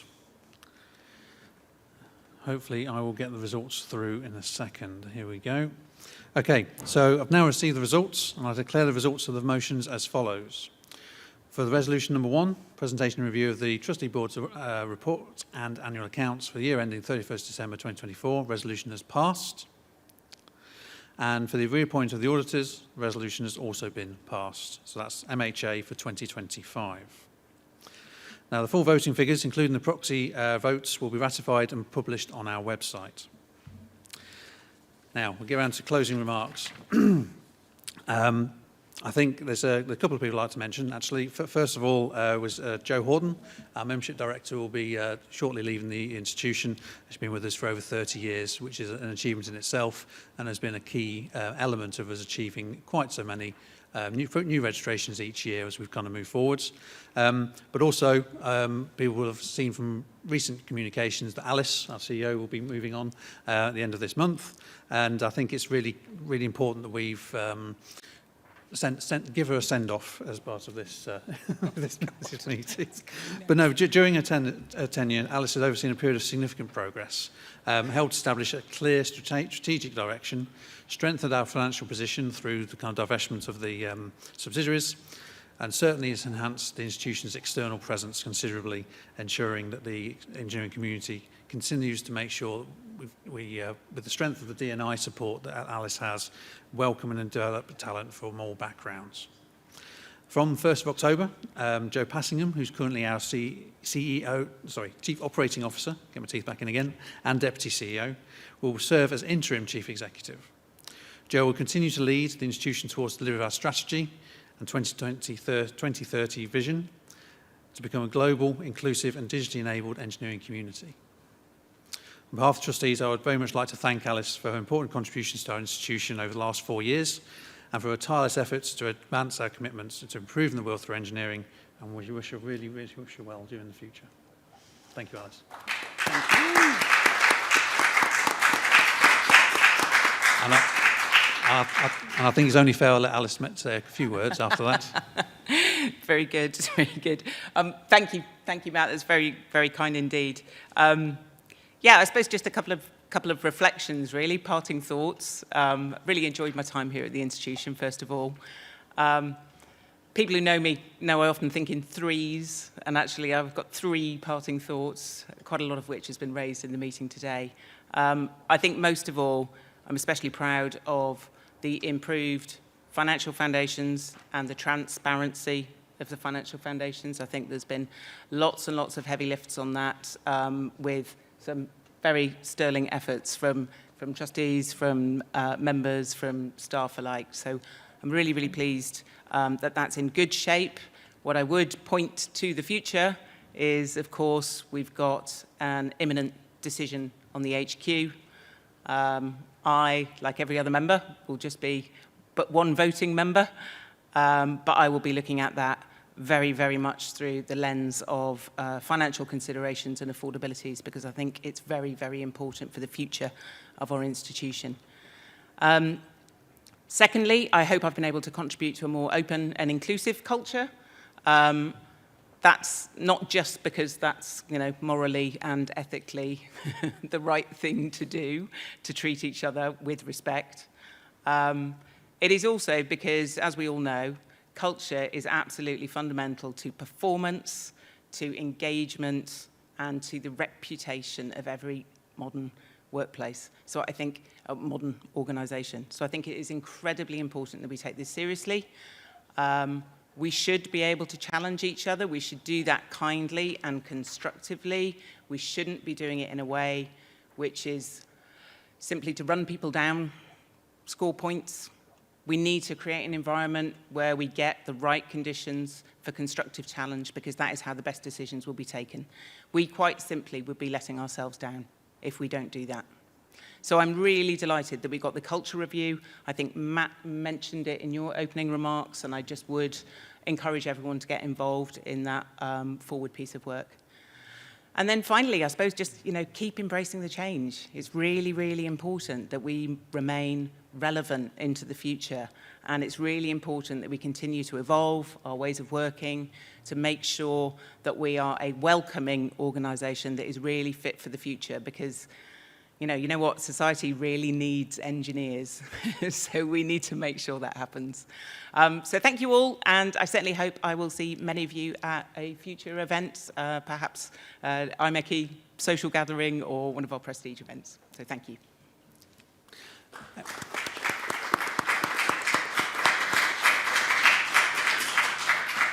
Thank you very much, Alice. Words difficult to explain sometimes how everything kind of pans out, but we'll move on, all of us, and all the very best for the future. So all is left for me to do now in terms of the annual meeting is to formally close the business of the annual meeting. So as of now, we are now done with the proceeds of the annual meeting.